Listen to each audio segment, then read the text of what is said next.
كما فضل مكانا على مكان وإنسانا على إنسان ونشهد أن لا إله إلا الله وحده لا شريك له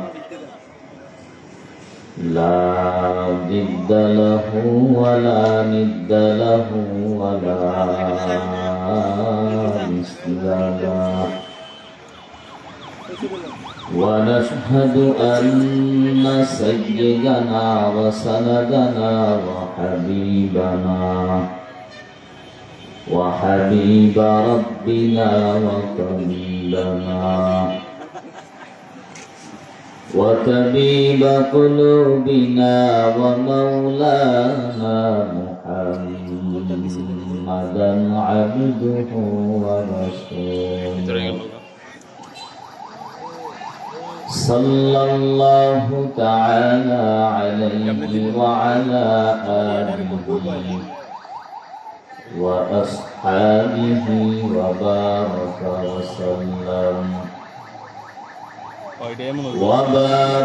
وسلم تسليما كثيرا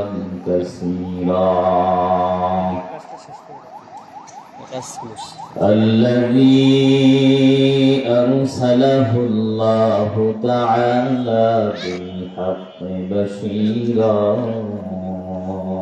ونذيرا وداعيا إلى الله بإذنه وسراجا منيرا. Muncullah sound dan amplifier. Amma ba'du fa'a'udhu billahi minasy syaithanir rajim. Bismillahirrahmanirrahim.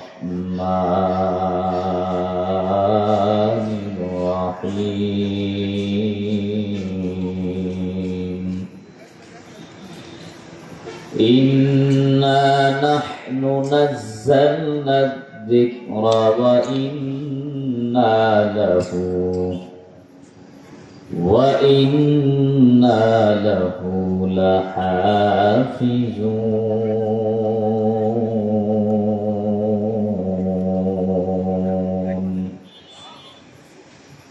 Wa qala ta'ala qala an-nabiy sallallahu alaihi wasallam khairukum man ta'allama al-Qur'ana wa 'allamahu أو كما قال النبي عليه الصلاة والسلام صدق الله مولانا العظيم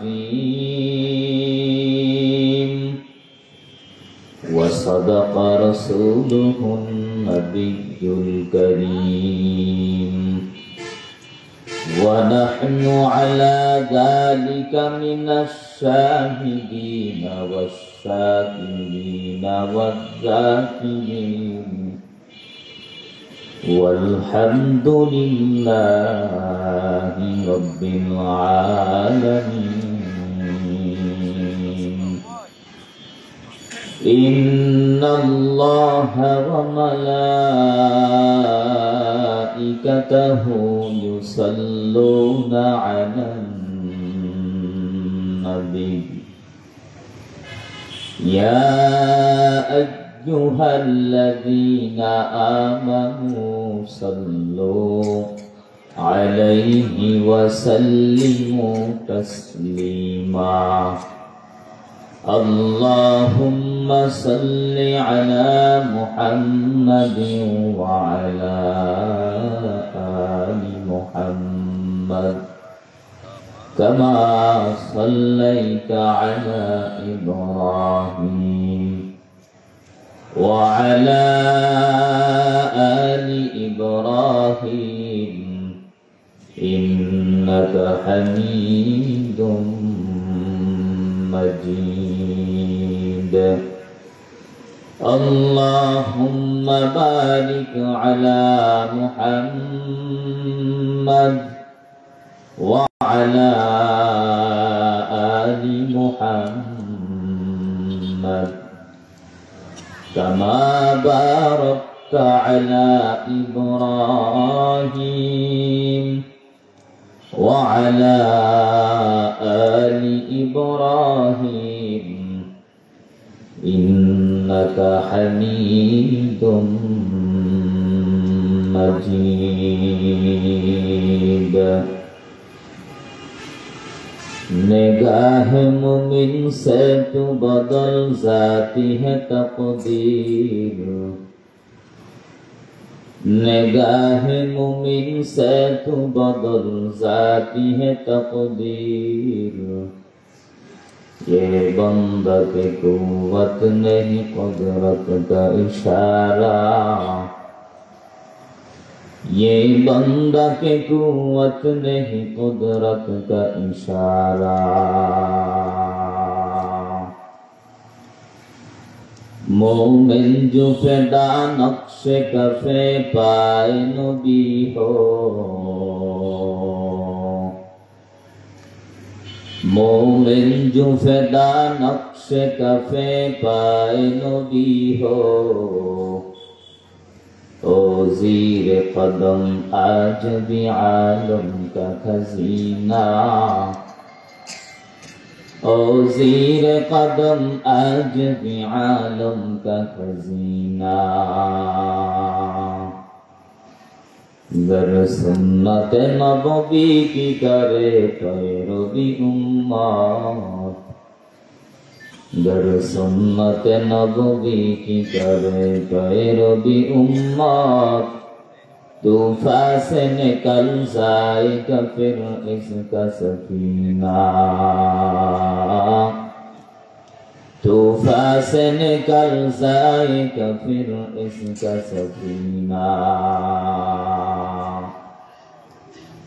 आशिक हो बिरादर शहंशाह तो आलम आशिक हो बिरादर शहंशाह तो आलम मिश्को से ज़ियादा मुबारक जिसका पसीना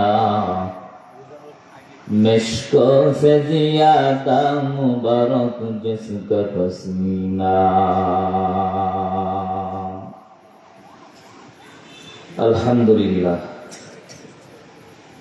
केरोचपुर जामिया आलिया माद्रासा हाफेज ছাত্রদের কার্যক্রম উপলক্ষে 2 দিন ব্যাপী তাফসীরুল ইসলামী মহাসম্মেলন মহতী ইসলামী মহাসম্মেলন আজ দ্বিতীয় দিন শেষ দিনে উপস্থিত মহতারাম শ্রদ্ধাভাজন সম্মানিত সভাপতি প্রধান অতিথি বিশেষ অতিথিবৃন্দ আজকের এই মাহফিলের প্রধান আকর্ষণ বিশিষ্ট ইসলামী চিন্তাবিদ শিক্ষাবিদ শুধু বাংলাদেশ নয় গোটা এশিয়া মহাদেশের ভিতরে যিনি সকলের পরিচিত এবং প্রিয় মানুষ শেখুল হাদিস হযরতুল আল্লাহ হযরত মাওলানা মুফতি নজরুল ইসলাম কাসেমি দামাত বারাকাতুহুল আলিয়া এই জাতির নাহবার জাতির কর্ণধার জাতির পদ প্রদর্শক ওয়ারাসাতুল আম্বিয়া বুজুর্গ হক্কানি উলামায়ে কেরাম মুরব্বিয়ানে ইজম যুবক ভাইরা বৃদ্ধ বাবাজিরা পর্দার আড়ালে অবস্থানরত শ্রদ্ধেয় সম্মানিত মা ও বোনেরা আল্লাহ পাক রব্বুল আলামিনের দরবারে অসংখ্য অগণিত লাখ কোটি শুকর ও সুজুদ যে দয়াময় আল্লাহ আমাদের সবাইকে অত্যন্ত দয়া করে মায়া করে মহব্বত করে ভালোবেসে কবুল ও মঞ্জুর করে এই ফিতনার জামানায় সহি তরিকায় এলাকায় বহু মুসলিম থাকা সত্ত্বেও তাদের মধ্যে থেকে যাচাই বাছাই করে আল্লাহর মাহবুব বান্দা হিসেবে কবুল করে জান্নাতের বাগানে বেহেশতের বাগানে উলামায়ে কেরামদের মজলিসে, গুনাহ মাফের মজলিসে, হাফাতহুমুল মালাইকা ওয়া গাশিয়াতহুমুর রাহমা ওয়া নাযালাত আলাইহিমুস সাকিনা। রহমত বর্ষণের মজলিসে, নূরের ফেরেশতাদের মজলিসে, সাকিনা বর্ষণের মজমায় 10 মায়ের 10 সন্তানকে আপন হয়ে উড়ে এসে জন্মিনী বসার তৌফিক দিয়েছেন। হৃদয়ের সমস্ত ভালোবাসা আল্লাহর জন্য উজাড় করে সকলেই কালিমাতুশ শুকর উচ্চারণ করি, আলহামদুলিল্লাহ। আমি আপনাদের সম্মুখে কোরআন হাকিমের পরিচিত দামি মাশহুর এক আয়াতে কারিমা তিলাওয়াত করেছি। নবী করিম সাল্লাল্লাহু আলাইহি ওয়া আলিহি ওয়াসাল্লামের অসংখ্য অমীয় বাণী, হাদিস শরীফের ভিতর থেকে একটি টুকরা হাদিস পড়েছি।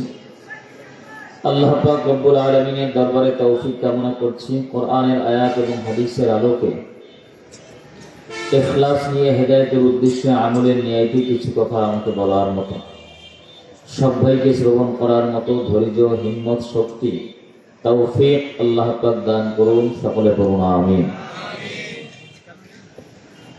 পৃথিবীতে আল্লাহ পাক রব্বুল আলামিন কোরআন পাঠিয়েছেন। কোরআন মহাবিশ্বের মহাবিস্ময়কর কমপ্লিট কোড অফ লাইফ, গোটা পৃথিবীর মানুষের জীবন ব্যবস্থা, ব্যক্তি জীবন, পারিবারিক জীবন, সামাজিক জীবন, রাজনৈতিক জীবন, রান্নাঘর থেকে মেম্বার অফ পার্লামেন্ট পর্যন্ত একটি মানুষের জীবনে যা কিছু দরকার সব আল্লাহ পাক কোরআনে হাকিমের ভিতরে বলে দিয়েছেন।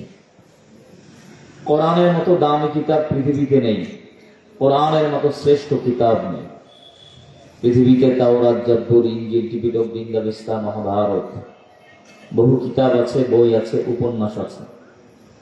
সারা পৃথিবী খুঁজলে তাওরাতের একজন হাফেজ খুঁজে পাওয়া যাবে না, জবুরের হাফেজ নেই, ইনজিলের হাফেজ নেই।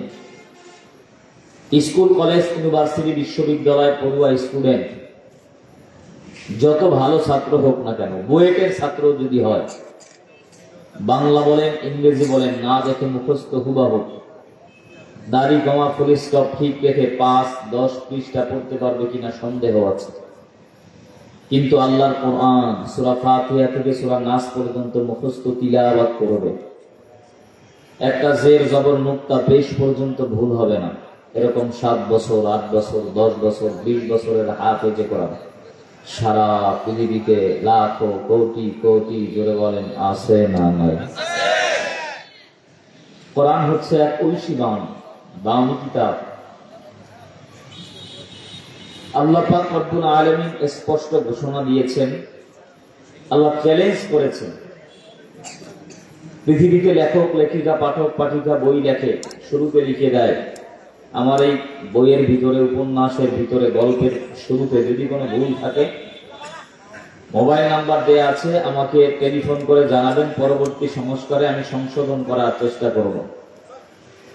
কিন্তু কোরআন হাকিমে আল্লাহ পাক চ্যালেঞ্জ করেছেন, যালিকাল কিতাবু লা রাইবা ফীহ, কোরআনের ভিতরে বিন্দু পরিমাণ কোনো ভুল, কোনো সন্দেহ, কোনো সংশয় নেই। আল্লাহ পাক রব্বুল আলামিন বলেন, ইন্না নিশ্চয়ই নাহনু নাযালনা যিকরা, এই জিকির কোরআন আমি আল্লাহ নাযিল করেছি, ওয়া ইন্না লাহু লাহাফিজুন, আমি আল্লাহ এই কোরআনের হেফাজত করব। হাদিসে পাকে নবীজি বলেন, খায়রুকুম মান তাআল্লামাল কুরআনা ওয়া আল্লামা, পৃথিবীতে আল্লাহর কাছে 2 ব্যক্তি সবচেয়ে দামি, প্রিয়, ভালোবাসার, পছন্দনীয় মানুষ। নাম্বার 1 হচ্ছে যে ব্যক্তি নিজে কোরআন শেখে, নাম্বার 2 যে কোরআনের শিক্ষা দেয়। এক কথায় মাদ্রাসার ছাত্র আর ওস্তাদের মতো ভালো মানুষ পৃথিবীতে আর নাই। কষ্ট হচ্ছে ভাই? আমি যতটুকু আলোচনা করব, প্রত্যেকে ইমানের স্বতঃস্ফূর্ত আওয়াজ দিয়ে আমার সঙ্গে কথা বলতে হবে। আমার ভাষা বুঝতে কোনো সমস্যা আছে? জবান দ্বারা কথা বলার শক্তি দিয়েছেন কে? এখনো অনেকের জবান বন্ধ, একটু মহাব্বতে বলেন কে? আর উপরে বলেন কে? সে আল্লাহ এখনো আছে না নাই? আল্লাহর ক্ষমতা আছে না নাই? 5 বছরের জন্য ক্ষমতা ছেড়ে দিছে? আল্লাহ একটু দুর্বল হয়ে গেছে? আল্লাহ যদি চায় এখনো এই ডিজিটাল বাংলাদেশে, ডিজিটাল কায়দায় সেকেন্ডের ভিতরে আপনার আমার জবানকে বন্ধ করে দিতে পারে। এ ক্ষমতা আল্লাহর নাই? মহব্বতের সাথে বলুন আল্লাহু আকবার। নারায়ে তাকবীর, লিল্লাহি তাকবীর।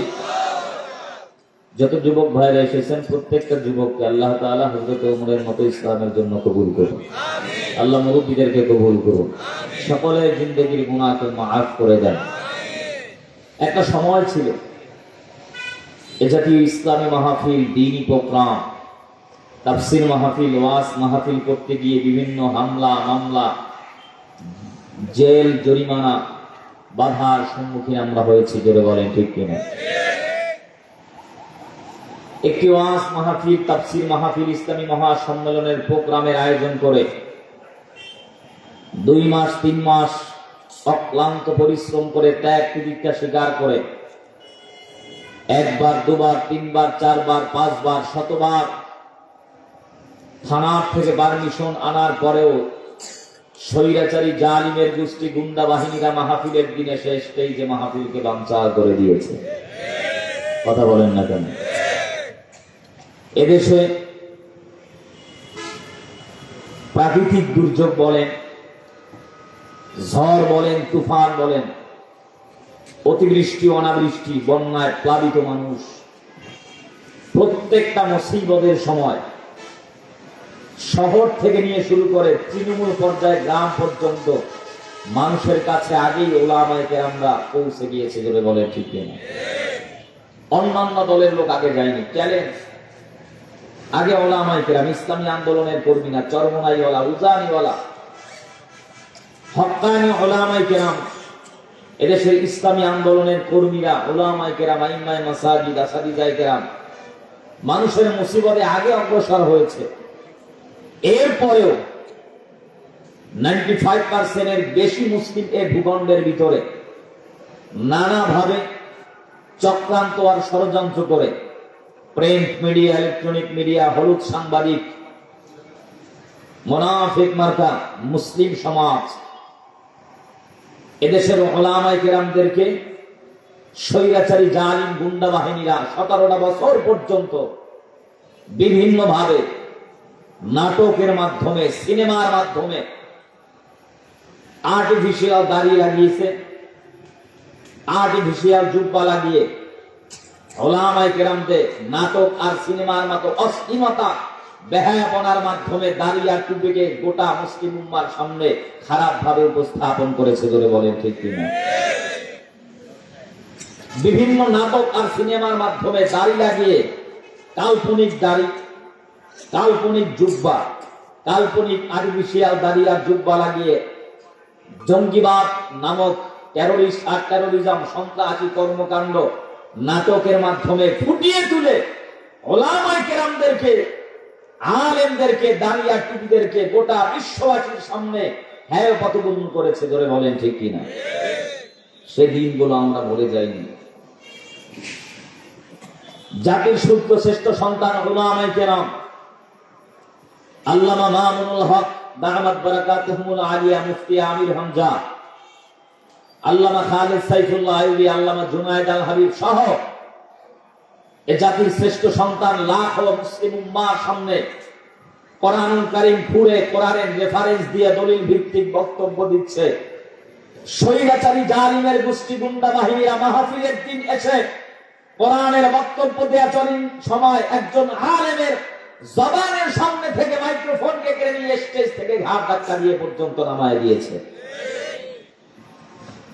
এজন্য আপনাদেরকে উদাত্ত আহ্বান জানাবো, বিনয়ের সাথে পায়ে হাত রেখে বলবো, ভবিষ্যতে এই 99.5% মুসলিম এই ভূখণ্ডের ভিতরে গ্রামে গঞ্জে পাড়ায় মহল্লায় যেখানে ওয়াজ হবে, মাহফিল হবে, তাফসীর হবে, ইসলামী মহাসম্মেলন হবে, আওয়ামী লীগ বুঝি না, বিএনপি বুঝি না, জাতীয় পার্টি বুঝি না, কোন চেয়ারম্যান, কোন মেম্বার, কোন এমপি, কোন মন্ত্রী মহোদয়, কোন দলের প্রতিনিধি ক্ষমতার মসনদকে টিকিয়ে রাখার জন্য মাহফিলের উপরে 140 ভোট জারি করতে চায়, ওয়াজ মাহফিল আর তাফসীর মাহফিলকে বানচাল করার চেষ্টা করে, পরনের লুঙ্গি খুলে গাছের সঙ্গে লটকে জুতা দিয়ে পিটাইতে হবে। যাবে বলে ঠিক না? আল্লাহ পাক রব্বুল আলামিন এই সমস্ত ইসলাম বিরোধীদেরকে গোটা মুসলিম উম্মার থেকে হেফাজত করুন। আল্লাহ মহব্বতে বলেন আমিন। ভাইয়া মনিটরে আরো সাউন্ড লাগবে, ডান পাশে সাউন্ড দেন। আমি যখন জোরে কথা বলি সাউন্ড চলে যায়। প্রিয় ভাইয়েরা আমার, আসুন আমরা ভূমিকায় আলোচনা না বাড়িয়ে যে আয়াতে কারিমা তেলাওয়াত করেছি সে আয়াত থেকে কিছু আলোকপাত করার চেষ্টা করি ইনশাআল্লাহ। পৃথিবীতে আল্লাহ পাক 1 লক্ষ মতান্তরে 2 লক্ষ নবী আলাইহিস সালাম পাঠিয়েছেন। প্রত্যেকটা নবী রাসূলকে আল্লাহ কিতাব দিয়েছেন। ঈসা আলাইহিস সালামকে যখন আল্লাহ উঠিয়ে নিল, আমাদের নবী আসার পূর্বে মাঝখান সময় নবী হারা পথ হারা আল্লাহ ভোলা মানুষ, দিনের কথা বলার জন্য কোনো নবী নাই, রাসূল নাই। আইয়ামে জাহেলিয়া বর্বরতার যুগ, অন্ধকারাচ্ছন্ন, গোটা পৃথিবী এক অশান্তির বেড়াজালে আবদ্ধ। তদানীন্তন সময় গোটা পৃথিবীর সমস্ত মানুষদেরকে ইসলামের পথে আসার জন্য, দ্বীনের পথে আসার জন্য, আল্লাহ ভোলা মানুষদেরকে আল্লাহওয়ালা হওয়ার জন্য পৃথিবীতে আল্লাহ পাক 2টা নিয়ামত দিয়েছেন। 1 নম্বর নিয়ামত মহাবিশ্বের মহামানব আখিরি জামানার পয়গম্বর। 2 নম্বর নিয়ামত নবীর উপরে নাজিল করা 30 পারা কোরআন।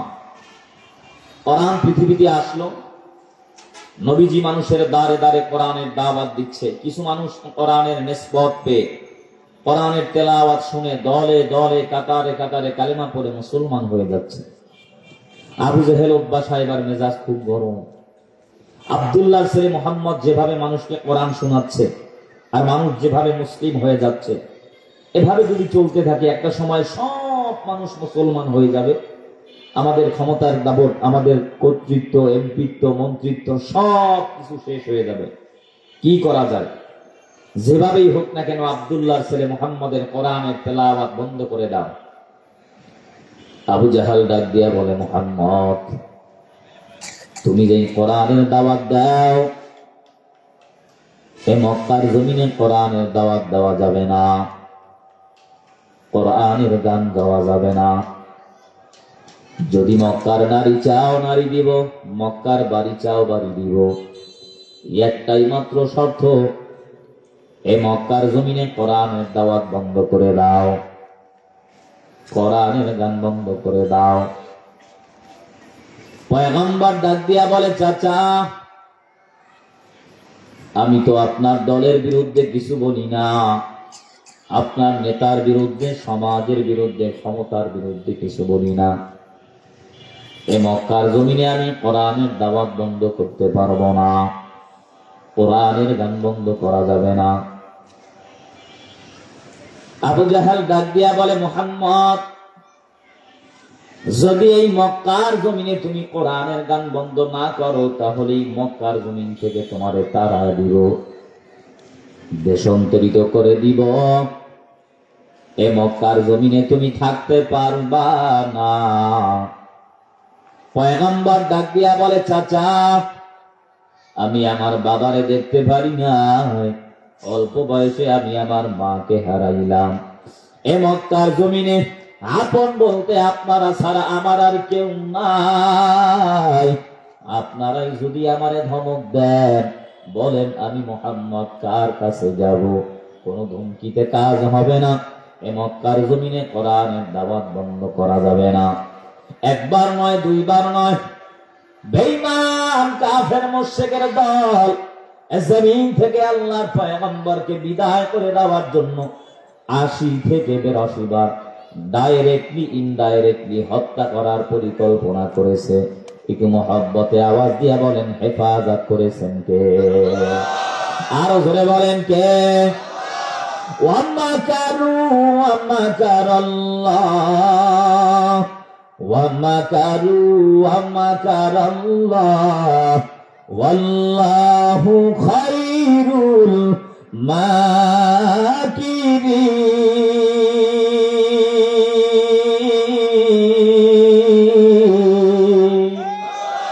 কাদের কুদরতদারি বরকামাল, আন্তা রব্বি আন্তা হাসবি জুল জালাল, তুহি কাদের জলিলুল্লাহ জাহাদার, বহর হালে তুহি মেরা নিগাহদার। আল্লাহ বলে, তুই যত বড় চক্রান্তকারী হও, যত বড় ষড়যন্ত্রকারী হও, তোর চক্রান্ত বড় দুর্বল। আল্লাহ তৈরি করা কৌশল বড় সবল। জমিনের ভিতরে মাদ্রাসা বন্ধ হবে না, মসজিদ বন্ধ হবে না, উলামায়ে কেরাম বিদায় হবে না।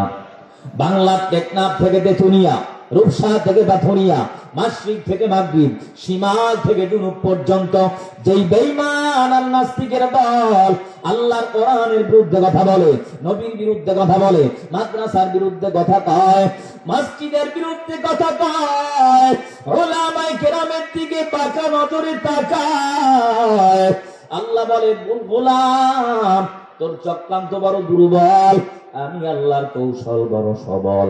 বাংলার ঘরে ঘরে ঘরে আমি আল্লাহ কোরআনের দাওয়াত পৌঁছায় দিব, এই জমিনের ভিতরে কোরআনের বাতি জ্বালায় দিব। আল্লাহ পাক বলেন আমি আল্লাহ যেই বাতি জমিনের ভিতরে জ্বালাবো, বেঈমান আর নাস্তিকের গোষ্ঠীরা 41 ফালতু দূরের কথা 1000 বছরও চেষ্টা করলে সেই কোরআনের বাতিকে বন্ধ করতে পারবে না। জোরে বলেন ঠিক কিনা? আল্লাহ পাক পয়গম্বরকে হেফাজত করেছেন। মুসলমান নবীর উম্মত আবু জাহেল দারুন নদওয়া সংসদ ভবনের ভিতরে একটা গোল বৈঠক পরামর্শ করে, হে মক্কার মানুষ, যেভাবেই হোক না কেন আব্দুল্লাহর ছেলে মুহাম্মদের কোরআনের তেলাওয়াত বন্ধ করে দাও। বিশাল বড় একটা কনফারেন্স, একটা সেমিনারের ব্যবস্থা করে দিল। মুলক ইয়ামিন থেকে জামাআত নামের একজন জাদুকরকে ভাড়া করে আনা হয়। জামাআত নামের জাদুকর আসার পর আবু জাহেল ডাক দিয়া বলে, মুলক ইয়ামিনের জামাআত, এই যে তাকায় দেখো আব্দুল্লাহর ছেলে মুহাম্মদ কি জানো মন্ত্র আর কবিতা কয়, তার কবিতার প্রেমে পাগল হয়ে মানুষ দলে দলে কালেমা পড়ে মুসলমান হয়ে যায়। যত টাকা চাও, যত সম্পদ চাও, সব দেওয়া হবে, একটাই মাত্র শর্ত, তোমার জাদু বিদ্যার দ্বারা মুহাম্মাদের জাদু বিদ্যাকে দমন করে দাও। জামাআত বলে এটা কোনো ব্যাপার নাকি, আপনি মুহাম্মদকে ডাক দেন। নবী আমার মুলক ইয়ামিনের জামাতের সামনে হাজির। আল্লাহর পয়গম্বর হাজির হওয়ার পর মুলক ইয়ামিনের জামাআত বলে, মুহাম্মদ তুমি নাকি বিশাল বড় একটা জাদুকর, কি তোমার জাদুবিদ্যা দেখাও। নবী ডাক দিয়া বলে, না আমার কোনো জাদু নাই, মন্ত্র নাই, বিদ্যা নাই, তুমি তোমার জাদু মন্ত্র শুরু করো। জামাআত বলে, না তুমি তোমার জাদু বিদ্যা আগে দেখাও, এরপরে আমি আমার জাদু শুরু করব। আল্লাহর পয়গম্বর হাজার হাজার কাফের মুশরিক বেঈমানের সামনে জবান খুলে মধুর সুরে আল্লাহর নাজিল করা কোরআনুল কারীম থেকে তেলাওয়াত শুরু করে দিয়েছে। জোরে বলেন আল্লাহু আকবার। الرحمن علم القرآن خلق الإنسان علمه البيان।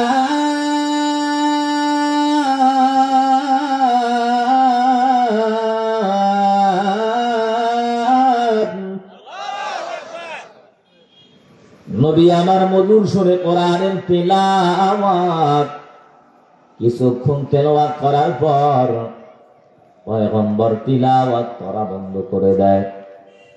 মুলক ইয়ামিনের জামাআত বলে, মুহাম্মদ তুমি কেন কোরআনের তেলাওয়াত বন্ধ করেছো? আবার কোরআন থেকে তেলাওয়াত করো। আল্লাহর পয়গম্বর আবার তিলাওয়াত শুরু করে দিয়েছে। কিছুক্ষণ তেলাওয়াত করার পর পয়গম্বর আরবি তাকায় দেখে জামাআতের দু চোখ বেয়ে গড়গড়ায় পানি পড়ে।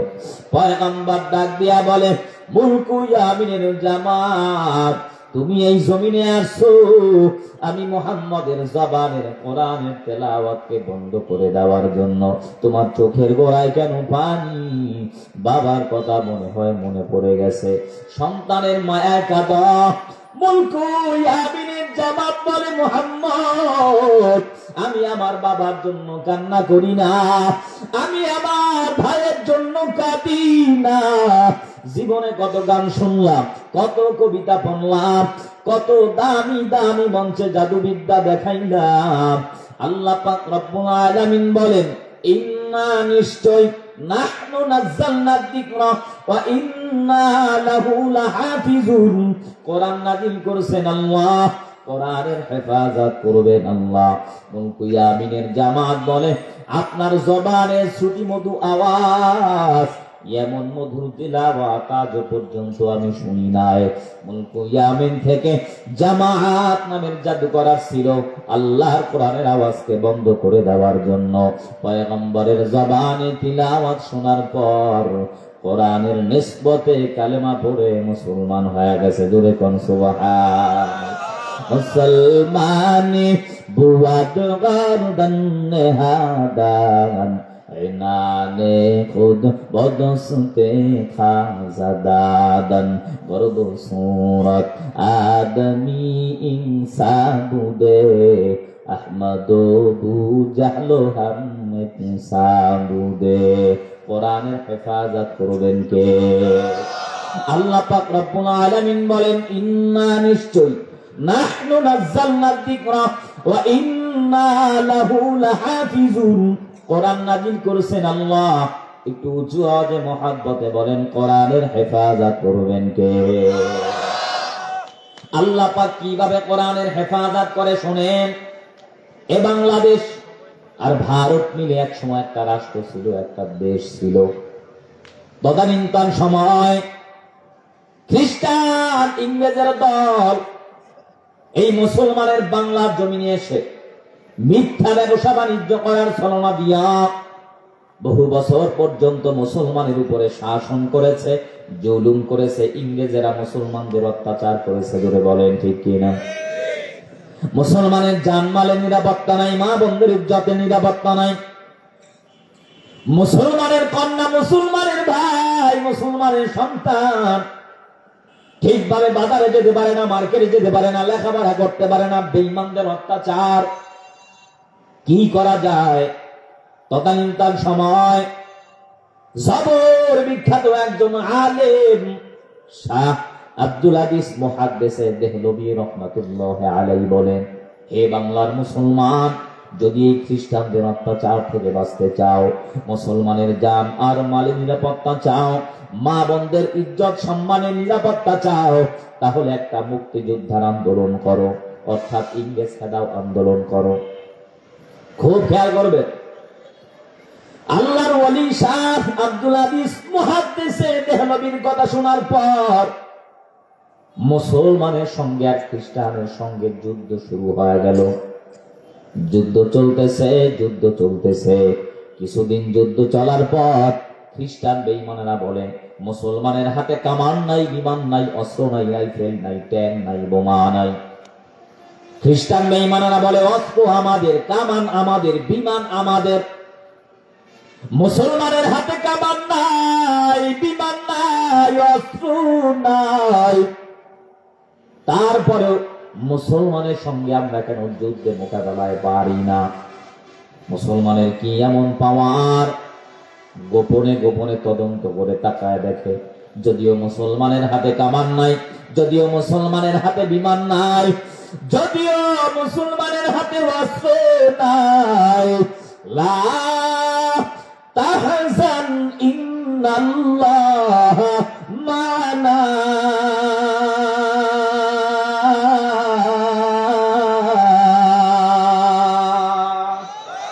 अल्लाह अल्लाह तू मेरा माबूद है, अल्लाह अल्लाह तू मेरा माशूक है, या इलाही तू मेरा रहमान है, या इलाही तू मेरा रहीम है, या इलाही मिकुनत शम्सुल कमर, या इलाही तू मेरा सत्तार है, या इलाही तू मेरा गफ्फार है।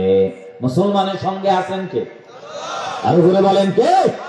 মুসলমানের আল্লাহ যদি মুসলমানের সঙ্গে থাকে, মুসলমানের কোন ভয় আছে? কোন চিন্তা আছে? এ মুসলমান কিসের এত ভয়? এই 95% মুসলমানের জমিনে বসে যারা ইসলামের বিরুদ্ধে কথা বলে, দ্বীনের বিরুদ্ধে কথা বলে, উলামায়ে কেরামের বিরুদ্ধে কথা বলে, মাদ্রাসার বিরুদ্ধে কথা কয়, কয়, উলামায়ে কেরামের বিরুদ্ধে কথা কয়, ও সমস্ত বেঈমান আর নাস্তিকদেরকে জমিন থেকে বিদায় করে দেওয়ার জন্য মুসলমানের কোনো কামান লাগবে না, বিমান লাগবে না, অস্ত্র লাগবে না, রাইফেল লাগবে না। বদরের ময়দানে, উহুদের ময়দানে, খায়বারের ময়দানে, গোনাউদের ময়দানে লক্ষ লক্ষ বেঈমান, এই বেঈমানদের মোকাবেলায় মুসলমান শুধু নারায়ে তাকবীর আল্লাহু আকবারের আওয়াজ দিয়েছে। মুসলমানের এই আল্লাহু আকবারের আওয়াজের সামনে বেঈমান নাস্তিকদের তৈরি করা হাজার হাজার অত্যাধুনিক কামান বিমান সব আমার আল্লাহ নিস্তেনাবুদ করে দিয়েছে। জোরে বলেন ঠিক কিনা? তোমার দে মুসলমান, ও তোমার দে মুসলমান, তোমার দে মুসলমান, ও তোমার দে মুসলমান, एक हाथ में तलवार एक हाथ में कुरान, तौहीद तुसीना में अमानत है हमारा, आसान ही मिटाना नमो निशा हमारा, बातिल से दबने वाले आसमानों नहीं हम, सुबार कर चुका है तू इंतहा हमारा। বন্ধু তোমার হাত কেটে গেলে ব্যথা হয় কেন বুকে, বন্ধু তোমার পা ভেঙে গেলে জল আসে কেন চোখে, বন্ধু তোমার ভাই মরে গেলে তুমি কাঁদো কোন দুঃখে, বন্ধু তোমার ঘর পুড়ে গেলে ভেঙে পড়ো কোন শোকে। বলবে আমায় পাগল তুমি বোঝো না সহজ কথা, বলবে আমায় পাগল তুমি বোঝো না সহজ কথা, যে কোনো অঙ্গে আঘাত করিলে সারা দেহ করে ব্যথা, শিরায় শিরায় রক্ত দাঁড়ায় মিশে যায় যন্ত্রণায়, শিরায় শিরায় রক্ত দাঁড়ায় মিশে যায় যন্ত্রণায়, প্রকৃতির এই শাসক বিধান তুমি কেন বুঝলে না, ওগো বন্ধু আমার, ওগো বন্ধু আমার, তাহলে এবার আসল কথাটা শোনো, বন্ধু আমার তাহলে এবার আসল কথাটা শোনো, সারা দুনিয়ার মুসলমানের ভেদাভেদ নাই কোন, ওগো বন্ধু আমার তাহলে এবার আসল কথাটা শোনো, সারা দুনিয়ার মুসলমানের ভেদাভেদ নাই কোন, উত্তর হতে দক্ষিণ মেরু সকল মুসলমান, সাদা কালো আর ধনী গরিব মোরা এক দেহ এক প্রাণ, মুসলমান মুসলমান তুমি তো মুসলমান আমি তো মুসলমান, সবাই তো বিধর্মী আছে এখানে একজন, তাহলে মহব্বতে উঁচু আওয়াজে বলতে হবে সবাই তো, তুমি তো মুসলমান আমি তো মুসলমান, সবাই তো, তুমি সাদা হও কিবা কালো হও দেখো রক্ত তোমার লাল, তুমি সুখী হও কিবা দুঃখী হও দেখো ঈমান নির্ভেজাল, তুমি দূরে রাও কিবা কাছে রাও তবু কাবাই তোমার ঘর, দূরে রাও কিবা কাছে রাও তবু কাবাই তোমার ঘর, স্লোগানে তোমার কেঁপে ওঠে আজ পৃথিবীটা থরথর, দূরে রাও কিবা কাছে রাও তবু কাবাই তোমার ঘর, স্লোগানে তোমার কেঁপে ওঠে আজ পৃথিবীটা থরথর, মৃত্যু তোমার জানায় সালাম দূরে থাকে শয়তান, মুসলমান তুমি তো মুসলমান। যুবক তুমি বাঙালি হও কিংবা ইন্ডিয়ার কিংবা জার্মানি জাপানি কিংবা চাইনিজ রাশিয়ান, স্প্যানিশ স্প্যানিশ ফরাসি কিংবা ব্রিটিশ আমেরিকান, আরবি আসামি ইরানি তুরানি তুর্কি বা আফগান, মুসলমান তুমি তো মুসলমান আমি তো মুসলমান, সবাই তো, একটু মহব্বতে বলেন সবাই তো মুসলমানি বুয়াদ গারদান নেহাদান, এনানে খুদ বদসতে খাজাদান, গর্ব সুরত আদমি ইনসাবুদে, আহমদ বু জাহলো হামনে সাবুদে।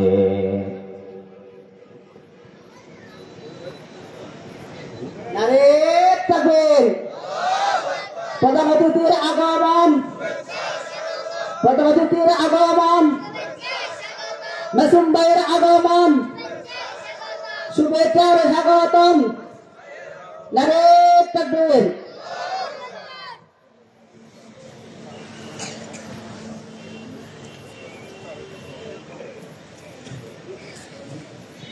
এখন আপনাদের সামনে সংক্ষিপ্তভাবে আমাদের প্রধান অতিথি আলোচনা করবে, যেহেতু আমাদের বক্তব্য বসে আছে, এই জন্য আপনারা ধৈর্য সহকারে বাইরে আলোচনা শোনেন, তারপর হুজুরে আলোচনা করবে। এখন আপনাদের সামনে আলোচনা করবেন আমাদের প্রধান অতিথি জনাব মাসুদ ভাই।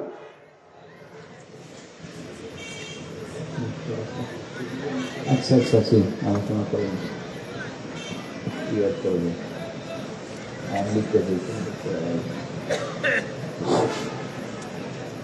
বিসমিল্লাহির রহমানির রহিম। আলহামদুলিল্লাহ, আল্লাহর রহমতে আজকে এই পিরিজপুর মাদ্রাসার উদ্যোগে ওয়াজ মাহফিলের আয়োজন করা হয়েছে। আজকে এই ওয়াজের সম্মানিত সভাপতি, সম্মানিত বিশেষ অতিথি, স্টেজে উপস্থিত আছেন উলামা কেরাম ও আমার ধর্মপ্রাণ মুসলমান ভাইয়েরা, আমার সম্মানিত মুরব্বীগণ, আমার প্রিয় বড় ভাই বাসার ভাই,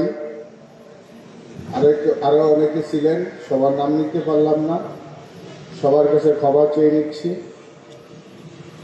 ও পর্দার আড়ালে আমার সম্মানিত মা ও বোনেরা, আসসালামু আলাইকুম।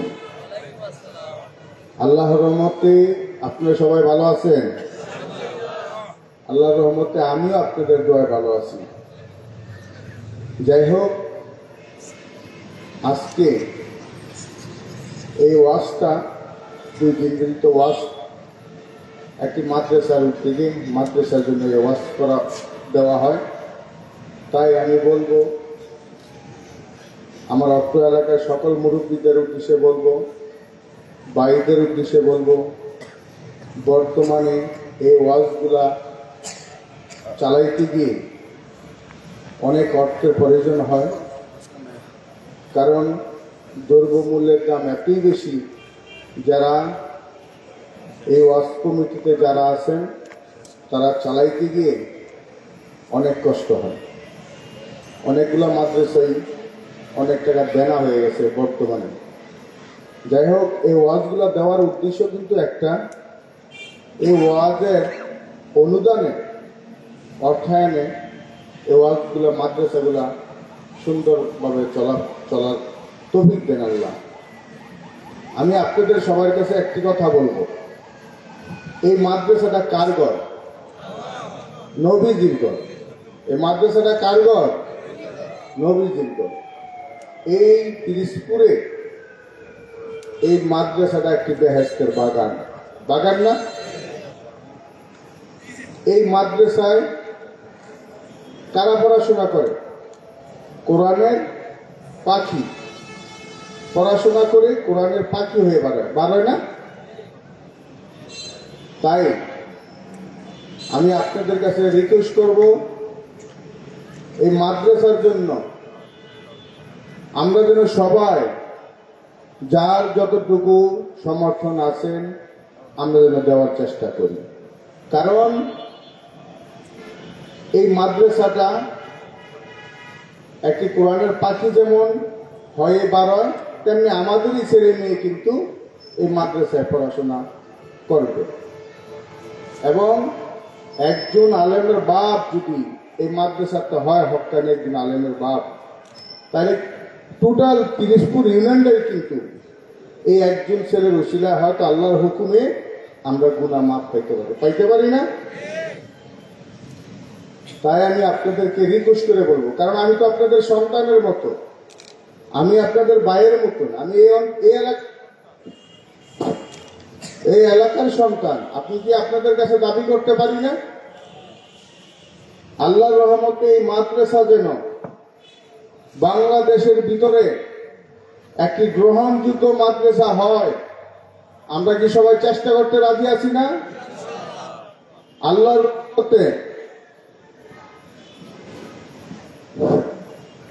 রহমতে এই মাদ্রাসা বাংলাদেশের ভিতরে গ্রহণযোগ্য যেন হয়, আমরা সবাইকে হাত তুলে দেখাইতে পারি। আল্লাহর রহমতে আল্লাহ যেন কবুল করে। এই মাদ্রাসার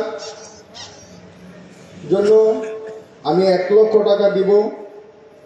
আপনারা আমার জন্য দোয়া করবেন, আমি যেন প্রত্যেকটি মাদ্রাসা, মসজিদ এর জন্য খেদমত করতে পারি। আমি আপনাদের কাছে দোয়া চাই। হয়তো একটু সময় বেশি নিতেছে, আপনারা কি রাগ করবেন? আমি আপনাদের সন্তান।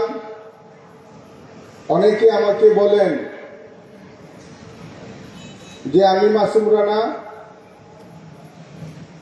চেয়ারম্যানই করার জন্য সকল পিরিজপুর ইউনিয়নবাসীর খেদমত করার চেষ্টা করতেছি এবং প্রত্যেকটা মসজিদ মাদ্রাসায় যতটুকু আমার সমর্থন আছে আমি অনুদান দেওয়ার চেষ্টা করতেছি।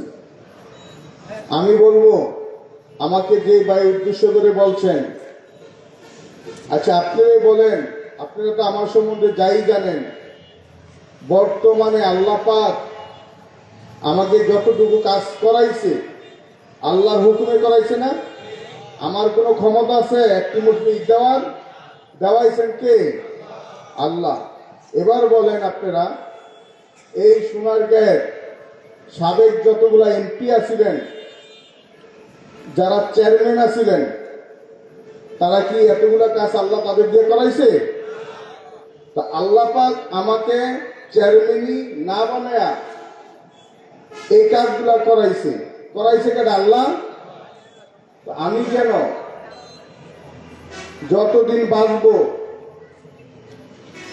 এই কাজগুলা যেন বেশি বেশি করতে পারি, সে তৌফিক যেন আল্লাহ আমাকে দেয়। আর আমি আপনাদেরকে দোয়া চাই, আপনাদের কাছে আমার হক দাবি, আমি সন্তান হিসাবে আপনাদের কাছে দাবি করি, আপনারা, আমি আমার মা বোনদের উদ্দেশ্যে বলছি, তারা যদি কোনো বিষয় আমার মাসুম রানাকে স্মরণ করেন, কোনো কিছুর প্রয়োজন মনে করেন, আপনারা আপনাদের সন্তানের কাছে আসবেন। এমন কোন লোক বলতে পারবে না যে আমার বাড়িতে গিয়ে কেউ খালি হাতে ফেরত হয়েছে, ইনশাল্লাহ। তা আপনারা কি চান না যে আমাদের পিরিজপুর ইউনিয়নের ভিতরে সাবেক 2 নং ওয়ার্ড আমাদেরটা এখন ভেঙে হয়েছে 4 নম্বর, 5 নম্বর, 6 নম্বর, এই 3টা ওয়ার্ডের সকলের সন্তানের মতো আমি, কারো ভাইয়ের মতন আমি, আমার কারো বন্ধুর মতন আমি। তাই আমি আপনাদের কাছে দাবি করব, আমি আল্লাহর হুকুমে নির্বাচন করব। যদি আল্লাহ আমাকে বাঁচিয়ে রাখেন, আমি ইনশাল্লাহ নির্বাচন করব। নির্বাচন করার শর্ত, আমি মাসুম রানা এই সাবেক 2 নং ওয়ার্ডে বর্তমানে 3টা ওয়ার্ড আছে, আমাদের কোনো ভাই, কোনো মুরব্বী নির্বাচন করে নাই। তাই আমি আপনাদেরকে ওয়াদা দিয়ে গেলাম, আমি সাধারণ গরিব দুঃখী অসহায় মানুষের জন্য সমাজের মসজিদ, মাদ্রাসা, গোরস্থান, রাস্তাঘাট, এই উন্নয়নমূলক কাজ যেন করতে পারি, আমি এই জন্য নির্বাচন করব। আমি আপনাদেরকে আরো বলি, আপনারা আমার সম্বন্ধে জানেন, আমার আল্লাহ যা অর্থ দিচ্ছেন, আমি যেন এই সমস্ত অর্থ আমি যেন সমাজের গরিব দুঃখী অসহায় মানুষের যাতে বিলীন করতে পারি, সে তৌফিক যেন আল্লাহ আমাকে দেয়। আপনারা জানেন, আমার পুরুষ মাদ্রাসা যে আল্লাহ আমাকে দায়িত্ব দিচ্ছেন, এই পুরুষ মাদ্রাসার জন্য আল্লাহ আমাকে একটা চারতলা ভবন করাইছেন, এটা আমার এককভাবে আল্লাহ করাইছে। এবং মাদ্রাসাটার পাশে যে মসজিদটা, এটা আল্লাহ আমারে করাইছেন। কিন্তু এখানে 2.5 লক্ষ টাকা 2 জনের অনুদান আছে। আপনারা আরো জানেন, পিরিজপুর আমার মুরব্বী ছিলেন তাজুল্লাহ বেটা, আমাকে উনি ওনার মসজিদের জন্য কিছু দায়িত্ব দিয়েছিলেন, আল্লাহ আমাকে করার তৌফিক দিয়েছিলেন। উত্তরপাড়ার মসজিদে ওই দোতলা কাজ করার জন্য তাদের মিনারের জন্য দিচ্ছি আমি 2,80,000 টাকা, মসজিদ নির্মাণের জন্য দিয়েছিলাম আমি 18 লক্ষ টাকা। এই সব কিছু দেওয়ার মালিক কে? আল্লাহ। সামনে যেন আরো আমি বেশি দিতে পারি, এটা কি আপনারা চান না? আপনাদের দোয়া ভালোবাসা, আমি যেন সারা জীবন যতদিন দুনিয়াতে আছি আমি আপনাদের ভালোবাসা চাই, দোয়া চাই। আপনারা কি আমার জন্য দোয়া করতে রাজি আছেন? আমি চেয়ে নিলাম আমাদের মুরব্বী বাবাদের থেকে, আমাদের বাইরের থেকে, কারণ আমি আপনাদের সন্তান। আমার প্রতিদিন পুরা সোনারগাঁয়ে প্রোগ্রাম করে। মান্নান ভাই একদিন প্রধান অতিথি হলে একদিন আমি প্রধান অতিথি, আল্লাহ আমাকে বানায়। আমার বর্তমানে 60টা পার হয়ে গেছে গায়ে ওয়াজ মাঠে। তা দেখেন আমি কি সব জায়গায় চেয়ারম্যানই করবো? বলেন তো। টোটাল 10টা ইউনিয়নের মধ্যে একটা পরিষেবার মধ্যে প্রত্যেকটাতে আমার দাওয়াত দেয় আল্লাহর রহমতে। আমি রাত্রে 2টা 1:30টার আগে ঘরে দেখতে পারি না। এটা কি আল্লাহর রহমতে সাবেক পিরিজপুর ইউনিয়ন 2 নং ওয়ার্ডের গর্ব না? আমার আচার ব্যবহারে এই পিরিজপুর বা ইউনিয়নবাসী সবাই কি খুশি আছেন আল্লাহর রহমতে? আমার মনে মনে ভাইবেন না যে মাসুম রানা প্রশংসা নিজে করে না, আমি আপনাদের থেকে দোয়া নিচ্ছি। কারণ আজকে এখান থেকে আমি 100% আমার বাপ মার দোয়ায় আমি যদি বেঁচে থাকি আল্লাহর রহমতে আমি নির্বাচন করব ইনশাআল্লাহ। আমাকে আমার মা বলেছেন নির্বাচন করার জন্য, তাই আমি নির্বাচন করব। আল্লাহ যদি বাঁচিয়ে রাখেন, আমাকে কোনো ব্যক্তি পরামর্শ দিয়ে হোক, বুদ্ধি দিয়ে হোক, হুমকি দিয়ে হোক আমাকে চেয়ারম্যান থেকে নির্বাচন করতে বাদ করতে পারবে না, কারণ আমি করব ইনশাআল্লাহ। কারণ পিরিজপুর ইউনিয়নের ভিতরে আমাদের পিরিজপুর গ্রামের সকল লোকের আমার দোয়া আছে না? প্রত্যেকটা লোক আমার জন্য দোয়া করে। আমার আম্মা জানটার উদ্দেশ্যে বলছি, আমার আম্মা জানটা অনেক সময় আমার বাড়িতে যায়, বসে 2-4 কথা বলি। আম্মা জানটা আমার জন্য বেশি দোয়া করে, আমার বোনেরা আমার জন্য বেশি দোয়া করে, বাদ কেউই না, আমার মুরব্বী বাবারও আমার জন্য দোয়া করে, আমার ভাইয়েরও করে। তাই বলবো, আমি মাসুম রানা যতদিন বাঁচব আমি এই সমাজে খেদমত করার চেষ্টা করব। যাই হোক, অনেক আজকে ওয়াজের মাহফিল, এই মাদ্রাসার জন্য আপনাদের কাছে অনুরোধ রইল, এই মাদ্রাসাটার প্রতি সবাই খেয়াল রাখবেন। আমি আবারও আপনাদের কাছে বিদায় নিচ্ছি, কথা একটাই, এই মাদ্রাসায় আমাদের একজন সন্তান যদি হক্কানি আলেম হইতে পারে, তাহলে মনে হয় আমার চেয়ে বেশি খুশি আর পৃথিবীতে কেউ নাই। আমার চেয়ে অর্থশালী সম্পদশালী মনে হয় পৃথিবীতে কিছু নাই। আছে একজন আলেমের বাপ হওয়ার উপরে কি আর কোনো অর্থ আমার আপনার কি হতে পারে? তাই একজন আলেম যখন এই মাদ্রাসায় হয়, আপনার আমার সন্তান যেন মাদ্রাসায় পড়ে, আমরা সেই চেষ্টা করব এবং এই মাদ্রাসাটাকে সর্বপ্রকার সহযোগিতা করার চেষ্টা করব। আমি এই মাদ্রাসার কমিটির সবাইকে ধন্যবাদ দিচ্ছি। যদি আমার ভাইয়েরা, আমার মুরব্বীরা এই আমার অনুদানের পরও যদি আমার কোনো সহযোগিতা দরকার মনে করেন, আমাকে স্মরণ করবেন। আমি আপনাদের সাথে আছি। আমার জীবনের শেষ দিন পর্যন্ত এই মাদ্রাসার সঙ্গে আমি আছি ইনশাআল্লাহ। যাই হোক, আমার মহিলা মাদ্রাসাও ভালো আছে, আলহামদুলিল্লাহ, দোয়া করেন। পাশাপাশি এই মাদ্রাসার জন্য সবাই দোয়া করবেন। আর আমি আমার উস্তাদের জন্য যে ইমাম সাহেব যারা এখানে আছেন তাদেরকে একটু বক্তব্য রাখতে বলবো, তারা যেন এই রাস্তায় কিছু কিছু ভুল করে, ছিনতাই করে, ডাকাতি করে, আসলে অন্য এলাকার লোকে করে, কিন্তু আমাদের এলাকাটার নাম পড়ে। যাক, এদের বিষয়ে একটু আলোচনা করেন। যারা নেশায় অবর্তন আছেন তাদের জন্য একটু দোয়া করেন, যেন আল্লাহ সব কিছু থেকে দূরে রাখেন। দেখ, আমি অনেক কথা বলছি, যদি আমার কোনো কথা ভুল হয়ে থাকে আল্লাহর রাস্তায় আমার সবাই মাফ করে দেবেন। এ বলে আমার বক্তব্য শেষ করলাম। আসসালামু আলাইকুম।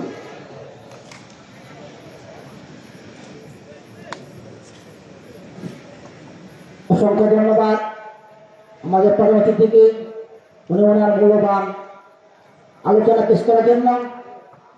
হযরত ওনাকে মূল্যবান আলোচনা করার জন্য ধন্যবাদ। হযরতকে আলোচনা করার জন্য সবাই অনুরোধ জানাচ্ছি।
আমি ওনার বক্তব্য চলাকালীন মাইক্রোফোন কেড়ে নিয়ে আমি কথা বলতাম, কেমন লাগতো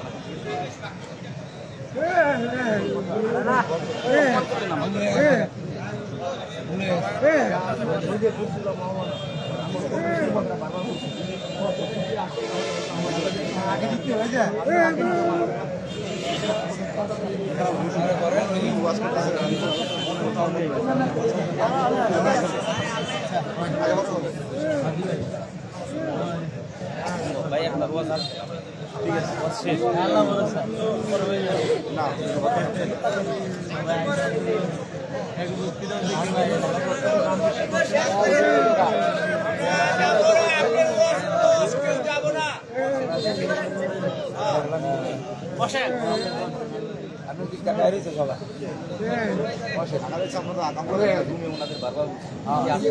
দিবেন ওনাকে, কথা বলবে, আমরা তো না করি না। ঠিক আছে, আমাদের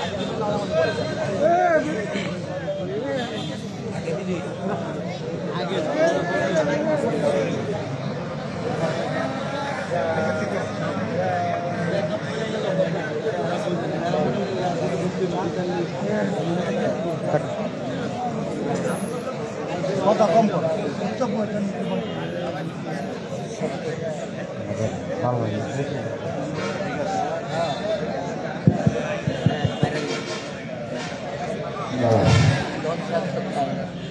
Astaghfirullah, la ilaha illa huwa wa atubu ilaihi, la haula wa la quwwata illa billahi al-aliyyil azim. Astaghfirullah alladhi la ilaha illa huwa al-hayyul qayyum, atubu ilaihi, la haula wa la quwwata illa billahi al-aliyyil azim.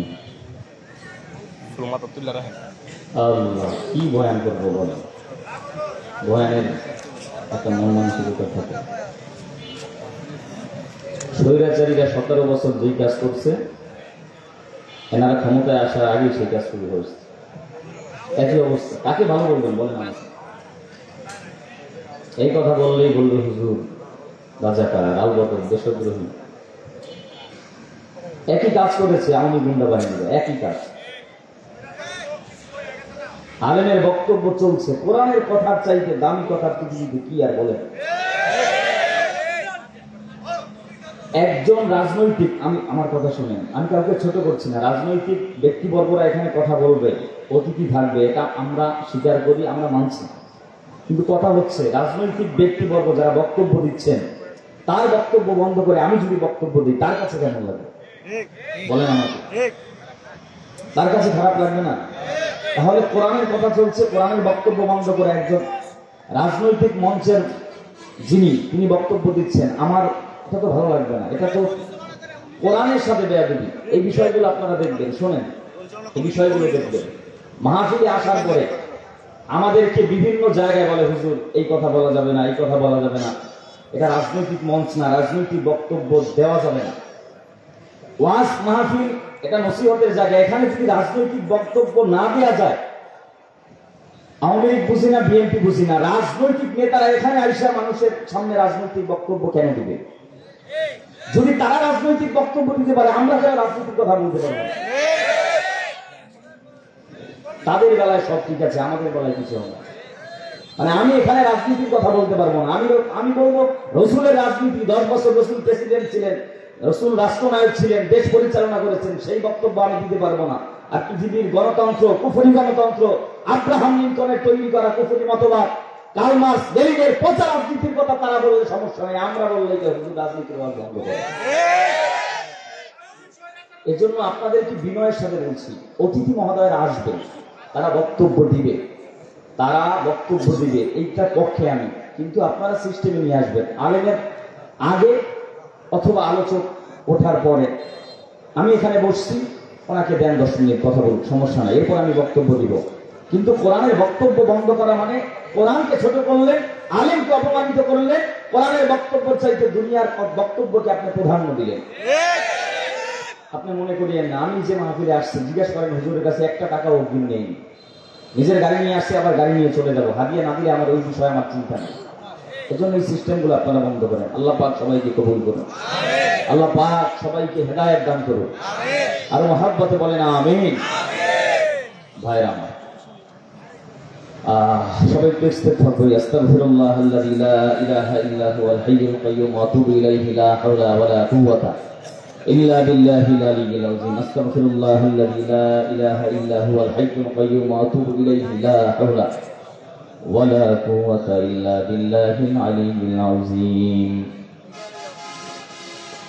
এজন্য আল্লাহ পাক রব্বুল আলামিন বলেন, ইন্না নাহনু নাযালনা যিকরা ওয়া ইন্না লাহু লাহাফিজুন। কোরআন নাযিল করেছেন আল্লাহ, একটু মহব্বতে আওয়াজ দিয়া বলেন, কোরআনের হেফাজত করবেন কে? খ্রিস্টান বেঈমানরা বলেন মুসলমানের হাতে কামান নাই, বিমান নাই, অস্ত্র নাই, রাইফেল নাই, ট্যাঙ্ক নাই, বোমা নাই, এরপরেও মুসলমানের সঙ্গে আমরা কেন যুদ্ধে মোকাবেলায় পারি না? মুসলমানের কি এমন পাওয়ার? গোপনে গোপনে গোপনে তদন্ত করে তাকায় দেখে, যদিও মুসলমানের হাতে কামান নাই, যদিও মুসলমানের হাতে বিমান নাই, যদিও মুসলমানের হাতে অস্ত্র নাই, কিন্তু মুসলমানের একটা অত্যাধুনিক অ্যাটম বোম আছে। ওই অ্যাটম বোমের নাম হচ্ছে ঈমান। মুসলমান যখন ঈমানের আওয়াজ দেয়, মুসলমানের ঈমানের আওয়াজের সামনে লতিফ সিদ্দিকী, তাসলিমা নাসরিন, মুরগি চোরা শাহরিয়ার, কবিরার, টাকলা মুরাদের মতো নব্য নাস্তিকেরা নিস্তেনাবুদ হয়ে যায়। জোরে বলেন ঠিক কিনা? খ্রিস্টান বেঈমানেরা এবার সিদ্ধান্ত নিল, যেহেতু মুসলমানের সুপ্রিম পাওয়ারফুল হচ্ছেন নাম ঈমান, তাহলে 3 বছরে 3টা মিশনকে সাকসেসফুল করা লাগবে। যদি করতে পারো, মুসলমানেরা আর আমাদের সঙ্গে যুদ্ধে মোকাবেলায় বিজয় অর্জন করতে পারবে না। খ্রিস্টান বেঈমানেরা হাজার হাজার দালাল লাগায় দিল। তোমরা তদন্ত করে তাকায় দেখো, মুসলমানের এই ঈমান মুসলমানেরা কোথা থেকে সংগ্রহ করে। কিছু দালালেরা বিভিন্ন জায়গায় তদন্ত করে একটা প্রতিবেদন জমা দিয়া বলে, মুসলমানের এই ঈমান মুসলমানেরা কোথা থেকে অর্জন করে। শোনো, বলে মুসলমানের একটা ধর্মগ্রন্থ আছে, আল কোরআন। ইন্নামাল মুমিনুনাল্লাযীনা ইযা যুকিরাল্লাহু ওয়াজিলাত কুলুবুহুম ওয়া ইযা তুলিয়াত আলাইহিম আয়াতুহু যাদাতুহুম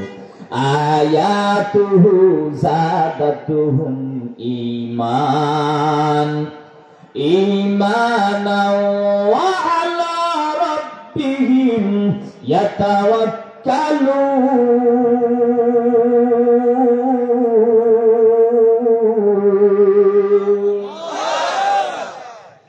মুসলমানের একটা ধর্মগ্রন্থ আছে আল কোরআন। মুসলমান যখন কোরআনের তেলাওয়াত করে, আসমানের মালিক যিনি, জমিনের মালিক যিনি, সূর্যের মালিক যিনি, চন্দ্রের মালিক যিনি, আপনার মালিক যিনি, আমার মালিক যিনি, সেই রব, সেই আল্লাহ। মুসলমান যখন কোরআন পড়ে, মুসলমানের আল্লাহ মুসলমানের ঈমানের আওয়াজকে বাড়ায় দেয়। ঈমানের আওয়াজ বাড়াতে বাড়াতে এমন পর্যায়ে বেড়ে যায়, মুসলমান দুনিয়ার কোনো টাকা বলারে ভয় করে না, দুনিয়ার কোনো সম্পদ বলারে ভয় করে না, দুনিয়ার কোনো নেতা, দুনিয়ার কোনো চেয়ারম্যান, দুনিয়ার কোনো মেম্বার, কোনো রাষ্ট্রশক্তি, পরাশক্তি, আমেরিকা, ভারতের দালালকে মুসলমান ভয় করে না। মুসলমান ভয় করে একমাত্র আল্লাহ। মুসলমান যখন কোরআন পড়ে, মুসলমানের আল্লাহ মুসলমানের ঈমানের পাওয়ারকে বাড়ায় দেয়। ঈমানের পাওয়ার নিয়ে মুসলমান যখন রাজপথে ঝাঁপায় পড়ে, মুসলমানের ঈমানের আওয়াজের সামনে নাস্তিক বেঈমানেরা মাথা উঁচু করে দাঁড়ায় থাকতে পারে না। জোরে বলেন ঠিক কি না? খ্রিস্টান বেঈমানেরা এবার সিদ্ধান্ত নিল, যেহেতু মুসলমানের সুপ্রিম পাওয়ার নাম হচ্ছে ঈমান, আর এই ঈমানের পাওয়ারফুল অস্ত্র মুসলমানরা সংগ্রহ করে কোরআনের তেলাওয়াতের মাধ্যমে, হাজার হাজার ডলার লাগায় দিল 1 বছরের মিশন সাকসেস করার জন্য। এই মিশনের তাদের পরিকল্পনা মুসলমানের ঘরে, মুসলমানের বাইরে, মুসলমানের ব্যবসায়ী প্রতিষ্ঠানে, মুসলমানের মাদ্রাসায়, মুসলমানের মসজিদের ভিতরে যত কোরআন 1 বছরের ভিতরে টার্গেট করে নাও, সমস্ত কোরআন গুলো আগুন দিয়া জ্বালায় পড়ে সারখার করে দিব। হুজুরে কন্যা হুজুরিল্লাহ। খ্রিস্টান বেঈমানেরা বলে, মুসলমানের সমস্ত কোরআন যদি আগুন দিয়া জ্বালা দেওয়া যায়, মুসলমান আর কোরআন তেলাওয়াত করতে পারবে না, মুসলমানের ঈমানও বাড়বে না, আমাদের সঙ্গে যুদ্ধ করেও পারবে না। কিন্তু বেঈমান তো জানে না, যদি আগুন লেগে ধ্বংস যায়, যদি আগুন লেগে ছাই হয়ে যায়, এই পৃথিবীর সব বইয়ের দোকান তবু বিশ্ব থেকে হারাবে না পবিত্র কোরআন, তবু বিশ্ব থেকে হারাবে না পবিত্র কোরআন। যদি আগুন লেগে ছাই হয়ে যায়, পৃথিবীর সব বইয়ের দোকান তবু বিশ্ব থেকে হারাবে না পবিত্র কোরআন, তবু বিশ্ব থেকে হারাবে না পবিত্র কোরআন। কেমনে কোরআন করবে ধ্বংস? এই আগুনের তেজ সারা বিশ্বে আছে অগণিত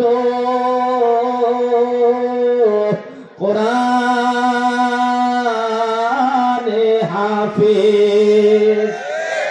কেমনে কোরআন করবে ধ্বংস? এই আগুনের তেজ সারা বিশ্বে আছে লাখো কোটি কোরআনে হাফেজ, তারা ছাপায় আসমানি গ্রন্থ, তারা ছাপায় আসমানি গ্রন্থ, আবার বাঁচাবে ইসলামের মান, তবু বিশ্ব থেকে হারাবে না পবিত্র কোরআন, তবু বিশ্ব থেকে হারাবে না পবিত্র কোরআন। যদি আগুন লেগে ছাই হয়ে যায় পৃথিবীর সব বইয়ের দোকান, তবু বিশ্ব থেকে হারাবে না পবিত্র কোরআন, তবু বিশ্ব থেকে হারাবে না পবিত্র কোরআন। ঠিক না? খ্রিস্টান বেঈমানেরা বলে, মুসলমানের সমস্ত কোরআন যদি আগুন দিয়া জ্বালা দেওয়া যায়, মুসলমান আর কোরআন তেলাওয়াত করতে পারবে না, তাদের ঈমানও বাড়বে না, আমাদের সঙ্গে যুদ্ধ করেও পারবে না। হঠাৎ করে মুসলমানের সঙ্গে এক খ্রিস্টানের বন্ধুত্ব হয়ে গেল। খ্রিস্টান ডাক দিয়া বলে, মুসলমান আর কিছুদিন পর তোমরা মুসলমানেরা আমাদের খ্রিস্টানের সঙ্গে এক যুদ্ধে মোকাবেলায় পারবা না। মুসলমান বলে, কেন পারবো না? কি এমন পাওয়ার? খ্রিস্টান বলে, মুসলমানের সন্তান তোমরা যদি কোরআন পড়ো আর তোমাদের আল্লাহ তোমাদের ঈমানের পাওয়ারকে বাড়ায় দেয়। আমরা 1 বছরের ভিতরে টার্গেট করে হাজার হাজার দালাল লাগায় দিয়েছি। এই দালালেরা তোমাদের ঘরে তোমাদের বাইরে যত কোরআন কারীম আছে সব কোরআনগুলো আগুন দিয়া জ্বালায় পোড়ায় ছারখার করে দিবে। একটা কোরআনও যখন থাকবে না তোমরা তেলাওয়াত করতে পারবা না, ঈমানও বাড়বে না, আমাদের সঙ্গে যুদ্ধেও পারবা না। খ্রিস্টান বলে বেঈমান যে কোরআনটা তুমি আগুন দিয়া জ্বালা দাও সেই কোরআন কি দেখছো? মুসলমানের কথা শুনে খ্রিস্টান বলে অবশ্যই দেখেছি। দেখতে কেমন? বলে একটা ডিকশনারির মতো, কালো অক্ষর কালো কালি দিয়ে লেখা। মুসলমান বলে সেই কোরআনের কি হাত আছে? বলে না। সেই কোরআনের কি পা আছে? বলে না। সেই কোরআন কি কথা বলতে পারে? বলে না। মুসলমান ডাক দিয়া বলে বেঈমান, এমন একটা কোরআন তুমি আগুন দিয়া জ্বালা দাও যেই কোরআনের হাত নাই, যেই কোরআনের পাও নাই। কিন্তু আমি মুসলমান, আমার কাছে এমন একটা কোরআনের সংবাদ আছে যেই কোরআনের হাত আছে, যেই কোরআনের পা আছে, যেই কোরআন কথা বলতে পারে, খাবার খাইতে পারে, হাঁটতে পারে। জোরে বলেন আল্লাহু আকবার। এই কালামে জিন্দা কুরআনে হাকিম হিকমতে উলা ইয়াজালাসতু কদিম জামিউল ইলমি ফিল কুরআনে হাকিম তাকাসুরাত আনহু আফহামুর রিজালি বখা কুরআন কালামুল্লাহ বসনো কদিমাস্তি কদিমাস্তি নঈনো। খ্রিস্টান বড় আশ্চর্যজনিত হয়ে গেছে, জিন্দা কোরআন কই? এরে মুসলমান, এই কোরআনের সংবাদ তুমি আমারে দাও, আমি যদি আমার দলের লিডার নেতাকে জানাতে পারি আমার আরো প্রমোশন হবে, আরো টাকা পাবো, আরো সম্পদ পাবো। মুসলমান বলে তাই নাকি? চলো। মুসলমান খ্রিস্টানের হাত ধইরা ভারত দিল্লি শাহজাহান মসজিদের একটা হেফজখানার ভিতরে হাজির হয়ে গেল। হেফজখানার ভিতরে যাওয়ার পর হেফজখানার হাফেজ সাহেবকে ডাক দিয়া বলে, হুজুর 8 থেকে 10 বছরের একটা বালক আমার দরকার, সেই ছোট্ট সন্তান কোরআনের হাফেজ, নির্ভুলভাবে সুললিত কণ্ঠে আল্লাহর কোরআন থেকে তেলাওয়াত করতে পারে। আল্লাহর গোলাম কোরআনের হাফেজ 8 বছর অথবা 10 বছরের একটা সন্তানকে হাজির করে দিল। খ্রিস্টানের সামনে হাজির হওয়ার পর মুসলমান খ্রিস্টানকে তাকায় বলে, এ বেঈমান তাকায় দেখ, এটাই হলো আল্লাহর জিন্দা কোরআন। এই কোরআনের হাত আছে, কোরআনের পাও আছে, কোরআন কথা বলতে পারে।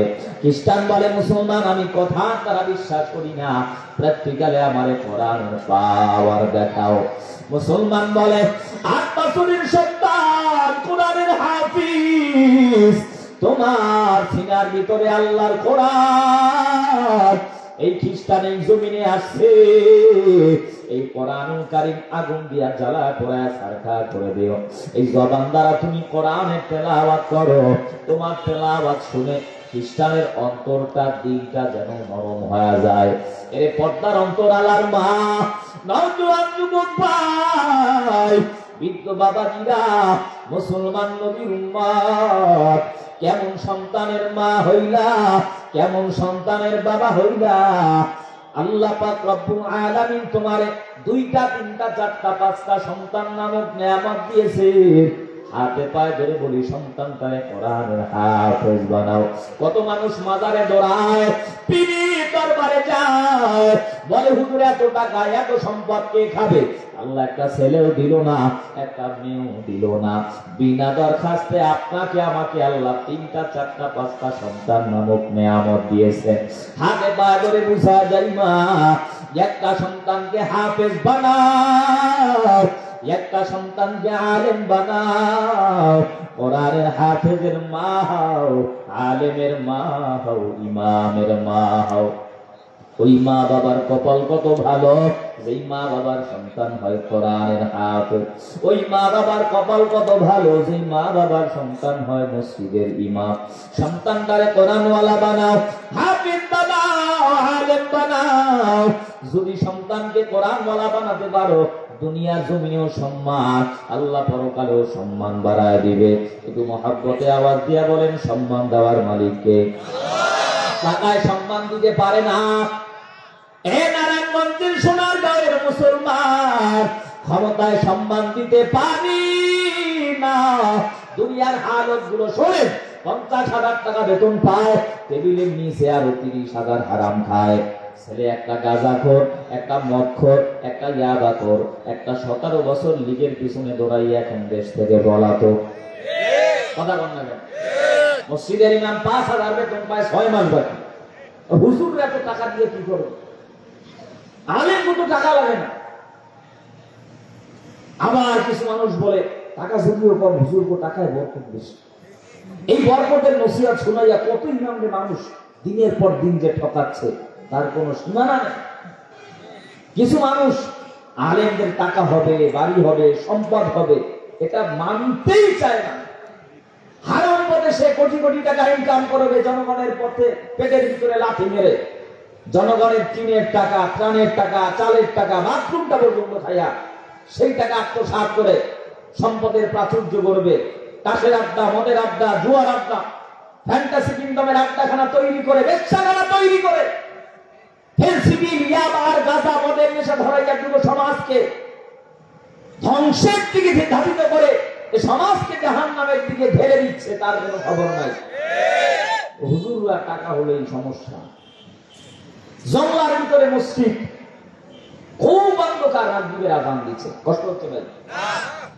মুয়াজ্জিন কয় হুজুর আজান তো দিলাম, যেই জঙ্গলের ভিতরে মসজিদ, আমরা মাত্র 2 জন মানুষ, নামাজ যদি দাঁড়াই পিছন দিয়ে যদি সরে আমার নিয়ে যায়, আপনি তো বের হইতেন না। একটু অপেক্ষা করেন, দেখি একজন মুসল্লি আসে কিনা, একসঙ্গে জামাতে নামাজ পড়ি, আমিও চোরের হাত থেকে বাঁচতে পারলাম, জামাতটাও হইবে, ঠিক আছে। কিছুক্ষণ পর মুয়াজ্জিন কয় হুজুর ওই যে দেখেন মসজিদের মতো আল্লির পোলা সারা করে হাইতে যায়। ইমাম সাহেব কয় ডাকবে, হুজুর আমি ভাবতাম না। কেন?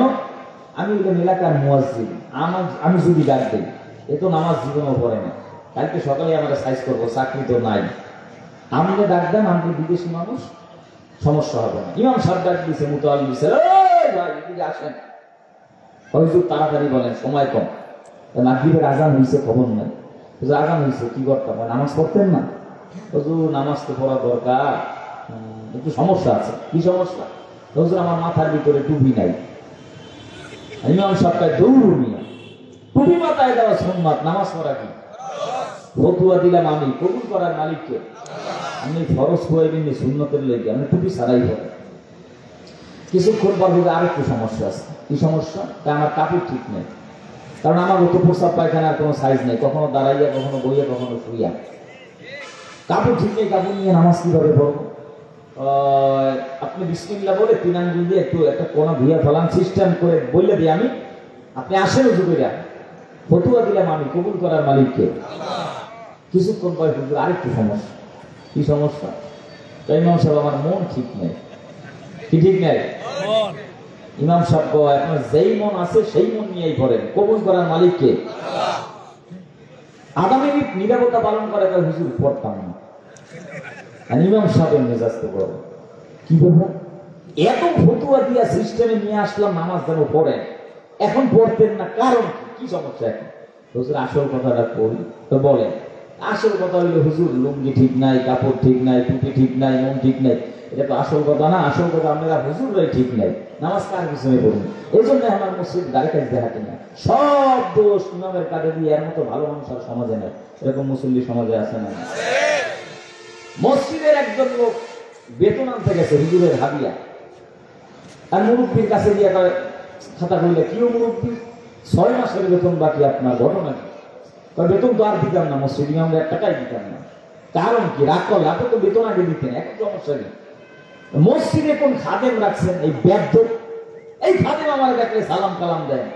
কোন খাদেম কবে মসজিদে তারা সালাম দেয় না? এর লেগে 6 মাসের বেতন বন্ধ করে বয়ে রয়েছে। এরকম কিছু লোক সমাজে আছে না নাই? মসজিদের ইমাম সাহেব 5,000 বেতন, 6 মাস বাকি। ওই হারামখোর 50,000 টাকা বেতন পায়, টেবিলের নিচে আরো 40,000 হারাম খায়। গোপনে একেবারে চিপায় ঢুকাইয়া কোরআন মাথায় দিয়া প্রশ্ন করবেন, সত্য কথা বলেন। 50 50,000 টাকা বেতন পান, টেবিলের নিচে আরো 30,000 হারাম খান। একটু জানতে চাই কেমন আছেন? মাথার টুপিটা খুইলা বলবে তাকায় দেখ, মাথার ভিতরে একটা চুলও নাই। গজব আর গজব। ছেলেও কথা শোনে না, মেয়েও কথা শোনে না। বিবির সঙ্গে মোবাইলে মাঝে মাঝে যোগাযোগ হয়। মসজিদে ক্ষমতার দাপট দেখায়, মাদ্রাসায় ক্ষমতার দাপট দেখায়, রাস্তায় ক্ষমতার দাপট দেখায়, ওয়াজ মাহফিলে ক্ষমতার দাপট দেখায়। সারাদিন মানুষের সঙ্গে খারাপ আচরণ করার পর, ক্ষমতার দাপট দেখানোর পর রাত্রে যখন ঘরে যায় বউয়ের হাতের জোকার বাড়ি খায়। মসজিদের ইমাম 5,000 বেতন, 6 মাস বাকি। হুজুরের টুপিটা বড় দামি, হুজুরের জুব্বাটা বড় দামি, হুজুরের পাগড়িটা বড় দামি। যদি জিজ্ঞাসা করেন হুজুর 5,000 বেতন, 6 মাস বাকি, কেমন আছেন? ইমাম সাহেব মুস্কি হাইসা বলে আলহামদুলিল্লাহ, আল্লাহ বড় ভালো রাখছেন। তুমি 50,000 বেতন পাও, গরিবের পেটে লাথি মেরে আরো 30,000 হারাম খাও। ছেলেও কথা শুনে না, মেয়েও কথা শুনে না, কোনো বরকত নাই। কারণ তোমার টাকার ভিতরে হারামের গজব, কাশের আড্ডার গজব, মদের আড্ডার গজব, গরিবের হক নষ্ট করার গজব। আর টুপিওয়ালা, দাড়িওয়ালা, জুব্বাওয়ালা মসজিদের ইমামের 5,000 বেতনের ভিতরে আল্লাহর কোরআন আর মদিনাওয়ালা বিশ্ব নবীর সুন্নাতের বরকত, জোরে বলেন ঠিক কিনা? তো কুজাও সুন্নাতে আহমদ কুজা বা মুহাম্মদ কইবুআত নিসবতরা হামসুরাত হামসিলাতে মুস্তফা দরতামামে হালে উকুন ইত্তেবা। কোরআনের সাথে সম্পর্ক তৈরি করেন, সম্মান বাড়ায় দিবেন কে? হযরত আলী রাদিয়াল্লাহু তাআলা আনহু বলে, মালিক তামাম পৃথিবীতে মানুষ সম্মানের চেয়ার পায় 2টা কারণে। 1 নাম্বার তার টাকা, 2 নাম্বারে তার ইলম। আয় আল্লাহ, তুমি আমাদেরকে টাকা দাও নাই, কিন্তু ইলম দিয়েছো। ইলম পায়া আমরা বড় খুশি। কারণ টাকাওয়ালার টাকা আজ আছে কাল থাকবে না, কিন্তু ইলমওয়ালার ইলম সিনার ভিতরে ঢুকবে, কখনো বিদায় হবে না। আলী ডাক দিয়া বলে, মালিক টাকাওয়ালার টাকা আজ আছে কাল থাকবি না, ইলমওয়ালার ইলম সিনায় ঢুকবে, বিদায় হবে না। টাকাওয়ালার যত টাকা বাড়ে তত দুশ্মন বাড়ে, শত্রু বাড়ে। ইলমওয়ালার যত বয়স বাড়ে তত বন্ধু বাড়া দেন কে?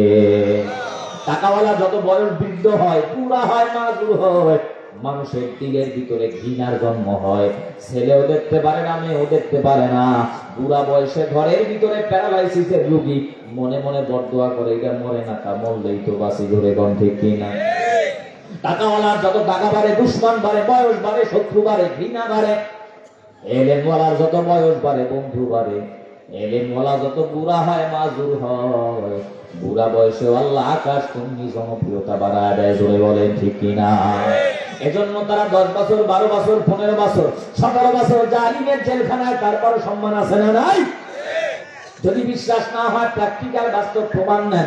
এই উপমহাদেশের ভিতরে জবর বিখ্যাত বড় শাইখুল হাদিস আল্লামা আহমদ শফি রাহমাতুল্লাহি আলাইহি, আল্লামা নূর হোসেন কাসিমি রাহমাতুল্লাহি আলাইহি, আল্লামা জুনায়েদ বাবুনগরী রাহমাতুল্লাহি আলাইহি চরমনার জমিনে ঘুমন্ত সৈয়দ ফজলুল করিম রাহমাতুল্লাহি আলাইহি যৌবন বয়সে আহমদ শফি রাহমাতুল্লাহি আলাইহির নামটা পর্যন্ত অনেকে জানতো না, কিন্তু মাজুর হওয়ার পর, বৃদ্ধ বয়সে যাওয়ার পর কোরআনের মহাব্বতে তামাম পৃথিবীতে আল্লাহ এমন ভাবে তারে হাইলাইট করে দিলেন, প্রচার করে দিলেন, প্রসার করে দিলেন। এই জমিন যতদিন থাকবে কোরআনের বয়ান চলবে, মাদ্রাসা থাকবে, মসজিদ থাকবে, উলামায়ে কেরাম থাকবে। আল্লামা আহমদ শফি বলেন, জুনায়েদ বাবুনগরী বলেন, সৈয়দ ফজলুল করিম, নূর হোসেন কাসিমি রাহমাতুল্লাহি আলাইহি বলেন, আল্লামা দিলাওয়ার হোসেন সাইদি বলেন, এই সমস্ত আল্লাহওয়ালা কোরআনওয়ালাদের নাম কিয়ামত পর্যন্ত মানুষ আদরের সাথে, সম্মানের সাথে স্মরণ করবে, জোরে বলে ঠিক কিনা? হামসিরাতে মুস্তফা দরতামামে হালে হুকুম ইত্তেবা, আউলিয়ারা কারে উকবা ইখতিয়ার জাহেলারা কার দুনিয়া এখতিয়ার মাইলে মোমেন সোয়ে মোমেন মিশাওয়ার মাইলে কাফির সোয়ে কাফির মিশাওয়ার সোহবতে সালেহ তোরা সলেহ কুনার সোহবতে তলেহ তোরা তলেহ কুনার এক জমানা সোহবতে পাউলিয়া বেহতারা সব সালে তো বেরিয়া। কোরআনের সাথে সম্পর্ক রাখেন, সম্মান বাড়ায় দিবেন কে? আমি যে চেয়ারে বসে বয়ান করি, মানুষ হাজার হাজার লাখ টাকা খরচ করে কাঠ তারা চেয়ার বানায়, আলমারি বানায়, শোকেস বানায়, ফার্নিচার তৈরি করে। এই কাঠের তৈরি করা চেয়ারের ভিতরে পাও লাগলে কেউ সালাম করে না, চুম্বন করে না। 10 টাকা দামের কোরআনের রেহাল কাঠ মাটির ভিতরে পড়ে আছে, ময়লা অবস্থায় পড়ে আছে। মুসলমান নবীর উম্মত, যেই মুসলমান জীবনেও মাদ্রাসায় যায় না, আল্লাহর কোরআন পড়তে পারি না, ওই মুসলমান যদি তাকায় দেখে 10 টাকার কোরআনের রেহাল কাঠ মাটির ভিতরে পড়ে আছে, ময়লা অবস্থায় পড়ে আছে, ওই রেহালটা উঠাইয়া বুকের ভিতরে লাগায় সম্মান করে ধরে বলেন ঠিক কিনা? কোটি টাকা দামের কাপড় পাও লাগলে কেউ সালাম করে না, সম্মান করে না। 10 টাকার কোরআনের গিলাফ জুজদার মাটির ভিতরে পড়ে আছে, ময়লা অবস্থায় পড়ে আছে। মুসলমান নবীর উম্মত, যেই মুসলমান জীবনেও মাদ্রাসায় যায় না, কোরআন পড়তে পারে না, আল্লাহর কোরআন পড়ে না, ওই মুসলমান যদি দেখে 10 টাকার কোরআনের গিলাফ মাটির ভিতরে পড়ে আছে, ময়লা অবস্থায় পড়ে আছে, ওই জুজদানটা উঠাইয়া বুকের ভিতরে লাগায়, চুম্মু খায়, কপালে লাগায়, সম্মান করে জোরে বলেন ঠিক কিনা? কোরআনের সাথে কাঠের সম্পর্ক আল্লাহ রেহালের দাম বাড়ায় দিল, কোরআনের সাথে কাপড়ের সম্পর্ক আল্লাহ জুজদারের দাম বাড়ায় দিল। যেই মাসে কোরআন নাজিল হয় আল্লাহ মাসের দাম বাড়ায় দিল। শাহরু রমাদানাল্লাযী উনজিলা ফীহিল কুরআন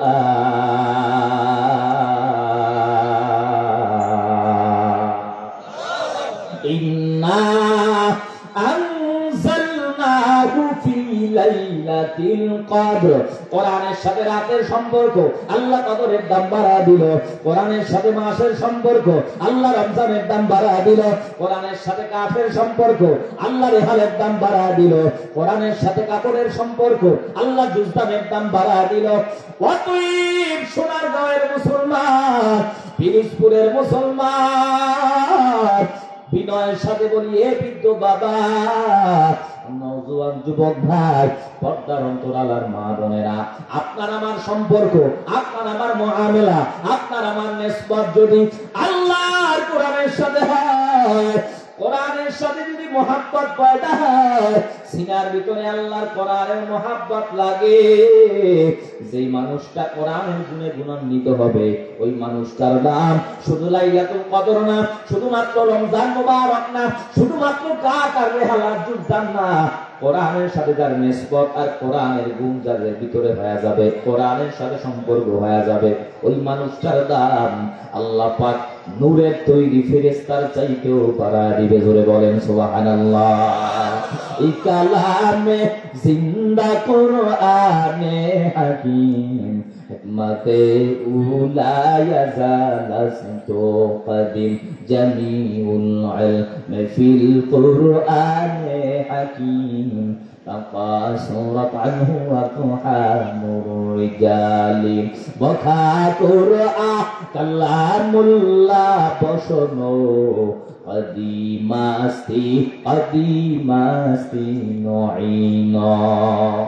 এজন্য বৃদ্ধ বাবা, নওজোয়ান যুবক ভাই, বিনয়ের সাথে বলি মুসলমান, সন্তানটারে কোরআনওয়ালা বানাও, নিজে কোরআন পড়ো, কোরআনের সাথে সম্পর্ক লাগা দাও। ওই কিয়ামতের ময়দানে আল্লাহ পাক রব্বুল আলামিন ডাক দিয়া বলবে, কই আমার কোরআনের হাফেজেরা কোথায়? আল্লাহর কোরআনের হাফেজেরা হাজির। আল্লাহ পাক রব্বুল আলামিন বলবে, ও আমার কোরআনের হাফেজ, কোরআন কারীম থেকে তেলাওয়াত শুরু করে দাও। এক আয়াত তেলাওয়াত করবে, জান্নাতের একটা সিঁড়ি অতিক্রম করবে। দুই আয়াত তেলাওয়াত করবে, জান্নাতের দুইটা সিঁড়ি অতিক্রম করবে। 6666টা আয়াত তেলাওয়াত করার পর 6666 তালা উঁচু মাকামে জান্নাতে চলে যাবে। বহু হাফেজে কোরআন তাকায় দেখবে তার মা জাহান্নামে যায়, বাবা জাহান্নামে যায়। আল্লাহ পাক রব্বুল আলামিন ডাক দিয়া বলবে, ও কোরআনের হাফেজ যাও যাও, জান্নাতের মেহমান হয়ে যাও। কোরআনের হাফেজ ডাক দিয়া বলবে, রে মালিক, দুনিয়ার জমিনে আমার মা 10 মাস 10 দিন গর্ভে ধারণ করে বড় কষ্ট করেছে, প্রসব বেদনা সহ্য করেছে, শিকারী যন্ত্রণা সহ্য করার পর বড় অক্লান্ত কষ্ট করেছে। আমার বাবা রিস্কা চালাইয়া মাথার গাম্বাই ফালাইয়া আমারে ডাক্তার বানায় নাই, আমারে ইঞ্জিনিয়ার বানায় নাই, আমারে ব্যারিস্টার বানায় নাই, আমারে কোরআনের হাফিজ বানাইছে, আমারে আলেম বানাইছে। আজ কিয়ামতের ময়দানে আমার মা জাহান্নামের আসামি, আমার বাবা জাহান্নামের আসামি। আয় আল্লাহ, তুমি আমার মারে জান্নাতে দাও, আমার বাবারে জান্নাতে দাও। আল্লাহর কুদরতি অন্তর বড় ঠান্ডা হয়ে যাবে। আল্লাহ পাক রব্বুল আলামিন বলবেন, ও ফেরেশতারা যাও যাও যাও, দুনিয়ার জমিনে রাত নাই, দিন নাই, ঘুম নাই, খানা নাই। মানুষ কত টুপিওয়ালা বলে গালি দিল, জুব্বাওয়ালা বলে গালি দিল, সম্রাট বলে গালি দিল। মানুষ কত হাতি পাই গরুর রশি লাগাইয়া 3 বছর 4 বছর পর্যন্ত 10 বছর পর্যন্ত জেলখানার প্রকোষ্ঠে দিয়েছে। এরপরও আমার বান্দা টুপি ছাড়ে নাই, কোরআন থেকে ডিভাইডেড হয় নাই। আল্লাহর কুদরতি অন্তর বড় ঠান্ডা। আল্লাহ পাক বলবেন, কোরআন ছাড়ে নাই, দিন ছাড়ে নাই। রাত্র 2টা 3টা বাজে ওই সোনার গাঁয়ের পিরিজপুরের মুসলমানেরা যখন ঘুমায়, ওই হাফিজিয়া মাদ্রাসার ছাত্ররা ঘুমায় না। রাত্র 3টা বাজে যায় নামাজ বিছাইয়া কোরআন কারীমের তেলাওয়াতরত অবস্থায়। আল্লাহর কুদরতি অন্তর বড় ঠান্ডা।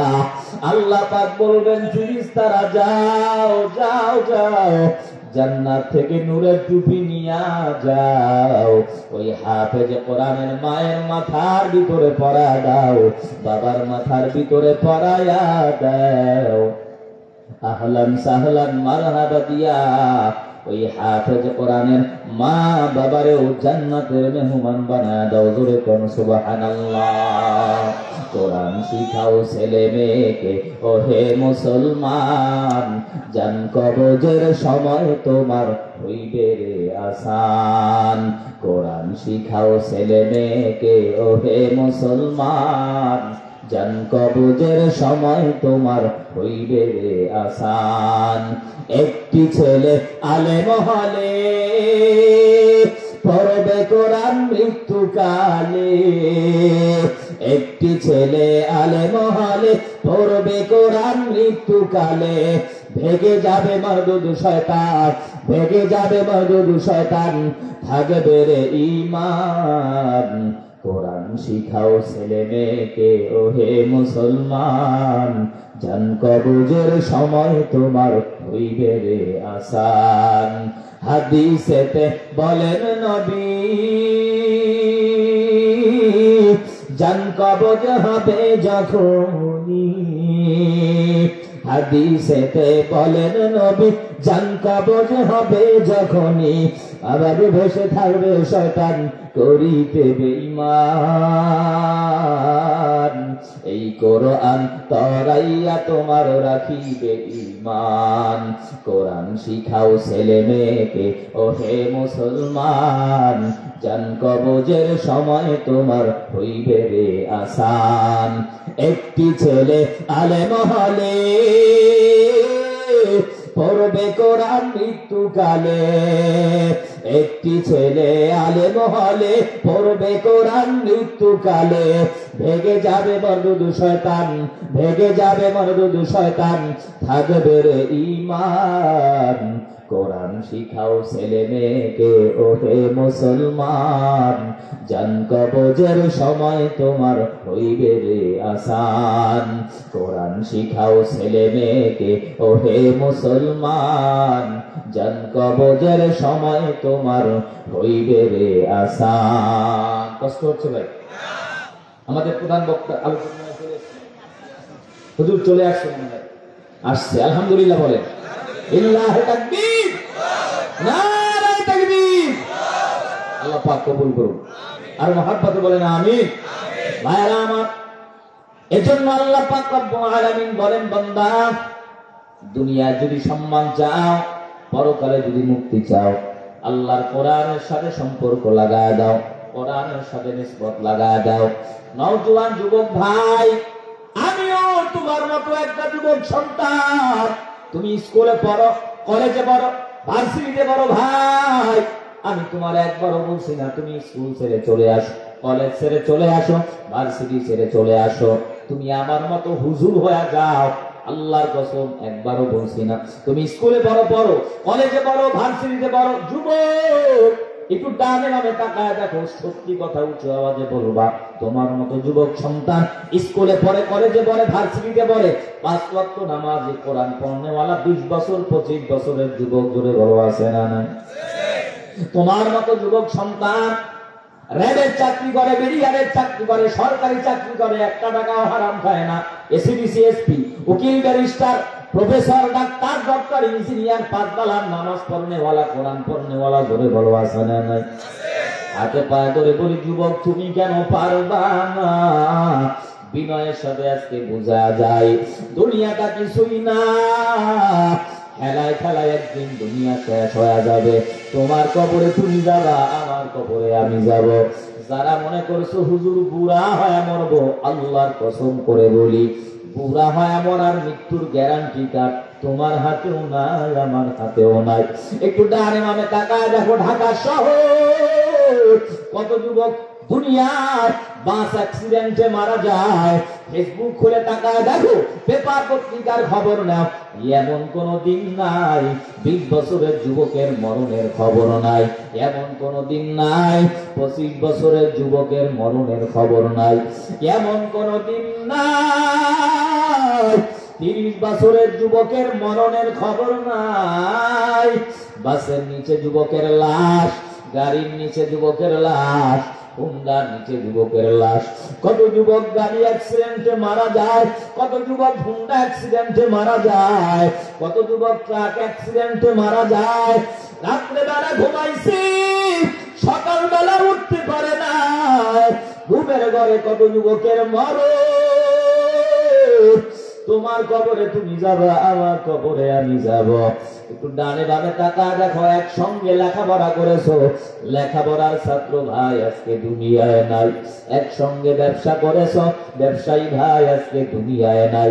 রাজনৈতিক ময়দানে বক্তব্য দিলা, ওই রাজনৈতিক অঙ্গনের ভাই আজকে দুনিয়ায় নাই। 70 বছর দাদার কাঁধে 15 বছরের নাতির লাশ নিয়ে কবরে রওয়ানা।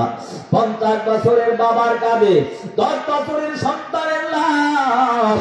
এর নওজোয়ান যুবক ভাই, একটু ডানে বামে তাকায় দেখো, বন্ধু বান্ধবের আড্ডায়, চায়ের আড্ডায়, মদের আড্ডায়, তাসের আড্ডায় কত বন্ধু ছিল। দিনের এই ক্লান্তি লগ্নে তোমার বন্ধু নাই, দুনিয়ার থেকে বিদায়। দিনের ভিতরে কত আশা, আমি ব্যারিস্টার হব, মন্ত্রী হব, প্রাইম মিনিস্টার হব, আমি বড় চেয়ারম্যান হব, আমি বড় ইমাম হব। একটা সেকেন্ডের ভিতরে ট্রাক আর বাস অ্যাক্সিডেন্টে সামনাসামনি সংঘর্ষ, কত যুবক চলে গেল। হোন্ডা নিয়ে রওনা হয়েছে, আর বাড়ি ফিরি নয়, লঞ্চে করে বাড়ির পথে রওনা। ওই পদ্মার কিনারা লঞ্চটা যাওয়ার পর উতাল পাতাল ঢেউয়ের ভিতরে লঞ্চটা সাগরের গহীন তলদেশে। মাও চলে গেল, বাবাও চলে গেল, কোথায় গেল সন্তান, কোথায় গেল আদরের ভাই? পর্দার অন্তরালার মা বিনয়ের সাথে বুঝা যায় মা, একটা সময় ছিল মা, কত মানুষ তোমারে শরবত খাওয়াইছে, কত মানুষ তোমারে ফুলের মালা দিছে, কত মানুষ তোমারে মিষ্টি খাওয়াইছে, ফুলের মালা গলায় দিয়া, লাল বেনারসি শাড়ি পরাইয়া, নতুন বউ বানাইয়া ঘরের ভিতরে ঢুকাইছে। এমন একটা সময় আসবে মা, তোমার সন্তান, তোমার ভাই, তোমার আদরের স্বামী, তোমার বন্ধু বান্ধব সাদা পাতলা কাপড়ের প্যাকেট বানায়া অন্ধকার কবরে হাজির। সন্তান ডাক দিয়া বলবে, কই আমার মায়ের লাশটা তাড়াতাড়ি সরা দাও, আমার বাবার লাশটা আমার বড় ভয়। অতিবৃষ্টি, অনাবৃষ্টি, ঝড় বলো, তুফান বলো, রাত্রেও যদি মরণ হয়, বৃষ্টির দিকেও যদি মরণ হয়, সন্তান তোমার মায়ের লাশের পাশে থাকতে চায় না। তাড়াতাড়ি আমার মায়ের লাশটা নেও, আমার মায়ের লাশটা আমার বড় ভয়। সন্তানও তোমার আপন হবে না, ভাইও তোমার আপন হবে না। দুনিয়াটা কিছুই নাই রে যুবক, একটা সেকেন্ডের ভিতরে আজরাইল যদি হাজির হয়, হাতে পায়ে ধরে বলি, যত বিনয়ের সাথে বলো, সুদের কারবার চলবে না, ঘুষের কারবার চলবে না, কোন সুপারিশ চলবে না, আজরাইল তোমাকে সময় দিবে না। ও তুই এই দুনিয়ার মায়ায় পরে করছো কত বাহানা, এই যে নয় তোরা আসল বাড়ি, কবর যে তোর আসল ঠিকানা, এই যে নয় তোর আসল বাড়ি, কবর যে তোর আসল ঠিকানা। ও তুই এই দুনিয়ার মায়ায় পরে করছো কত বাহানা, এই যে নয় তোরা আসল বাড়ি, কবর যে তোর আসল ঠিকানা, এই যে নয় তোরা আসল বাড়ি, কবর যে তোর আসল ঠিকানা। ভাই বেরাদার যারা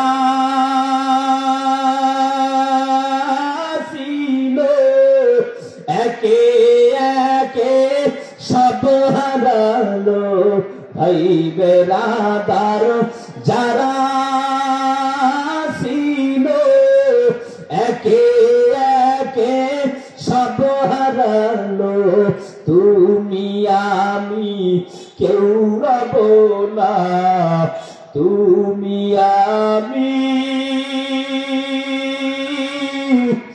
কেউ রব না, দিতে হবে রওনা,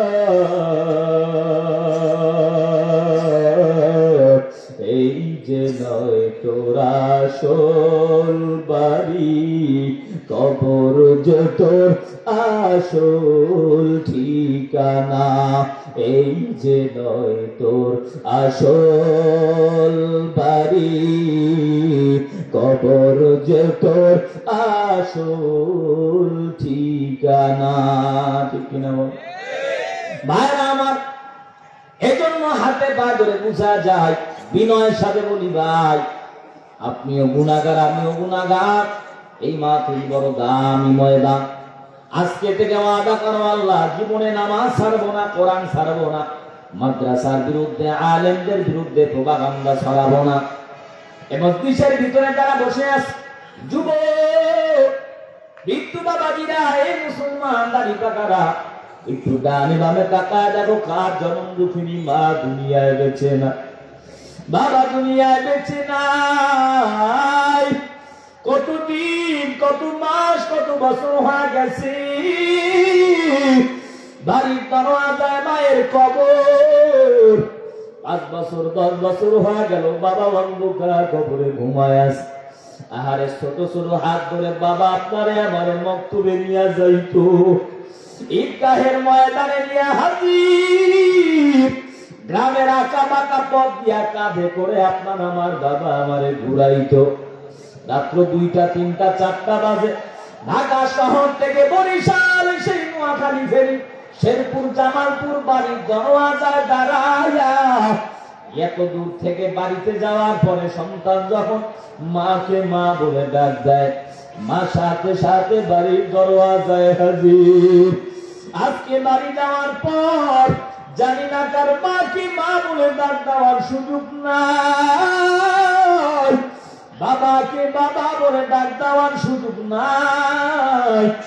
আমি মুসাফির মানুষ, প্রত্যেক মা হারা বাবা হারা সন্তানের জন্য দোয়া করব। হযরতুল আল্লাম হযরত মাওলানা মুফতি নজরুল ইসলাম কাসিমি দামাত বারাকাতুহু বুজুর্গ মানুষ, আল্লাহওয়ালা হুজুর আপনাদের জন্য প্রাণ খুলে মন ভরে দোয়া করে। মুসাফিরের দোয়া আল্লাহ ফিরা দেয় না। ডানে বামে যারা বসে আছো একজন আল্লাহর গোলাম ওঠা বসা করবো না বাবা।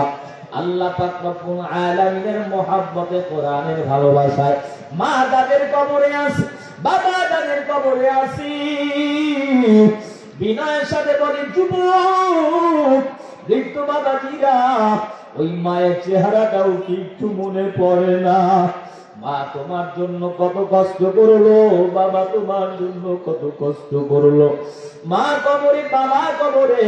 এই মসজিদে বহু ব্যবসায়ী আছেন, বহু চাকরিজীবী, শ্রমজীবী, রিস্কাওয়ালা, ঠেলাওয়ালা বাবা। এই মসজিদে 1 2 জন আল্লাহর গোলাম আমি দেখতে চাই হুজুর। মা কবরে শুয়ে আছে, বাবা কবরে শুয়ে আছে। আল্লাহর কোরআন আমি পড়তে পারি না, কোরআনের জন্য আমার দিলটা বড় কাঁদি। বয়স হয়ে গেছে, কোরআন পড়ার আর সুযোগ নাই, সন্তানটারেও মাদ্রাসায় যাওয়ার সুযোগ নাই। মা কবরে, বাবা কবরে। আল্লাহ কোরআনকে মহব্বত করে আর ভালোবাসার নজর দিলের ভিতরে ইস্তেকামত রেখে কোন আল্লাহর গোলাম আছেন বাবা, আমি আপনার জন্য প্রাণ খুলে মন ভরে দোয়া করে দিব। এই মাদ্রাসা রবির ঘর, দ্বীনি প্রতিষ্ঠান, ছোট্ট ছোট্ট বাচ্চারা গভীর রজনীতে এই মাদ্রাসায় কোরআনের তেলাওয়াত করে বাবা। এই মাদ্রাসার জন্য, দ্বীনের জন্য, আল্লাহর কোরআনের জন্য বাবা, মায়ের জন্য, বাবার জন্য, সন্তানের জন্য। বিবি নিয়ে সমস্যা, ছেলে নিয়ে সমস্যা, সংসারের ভিতরে বরকত নাই, ব্যবসা বাণিজ্যে সমস্যা, আমি দোয়া করে দিব, হুজুর দোয়া করবে। এই মজলিসে 2 1 জন আল্লাহর গোলাম কি আছেন? হুজুর আমার মা নাই, আমার বাবা নাই, হুজুর আমি বড় এতিম। মায়ের কথা স্মরণ হয়ে বাবার কথা স্মরণ করে আল্লাহর কোরআনের মহব্বতে এই মাদ্রাসার জন্য 10,000 টাকা, আল্লাহর কোরআনের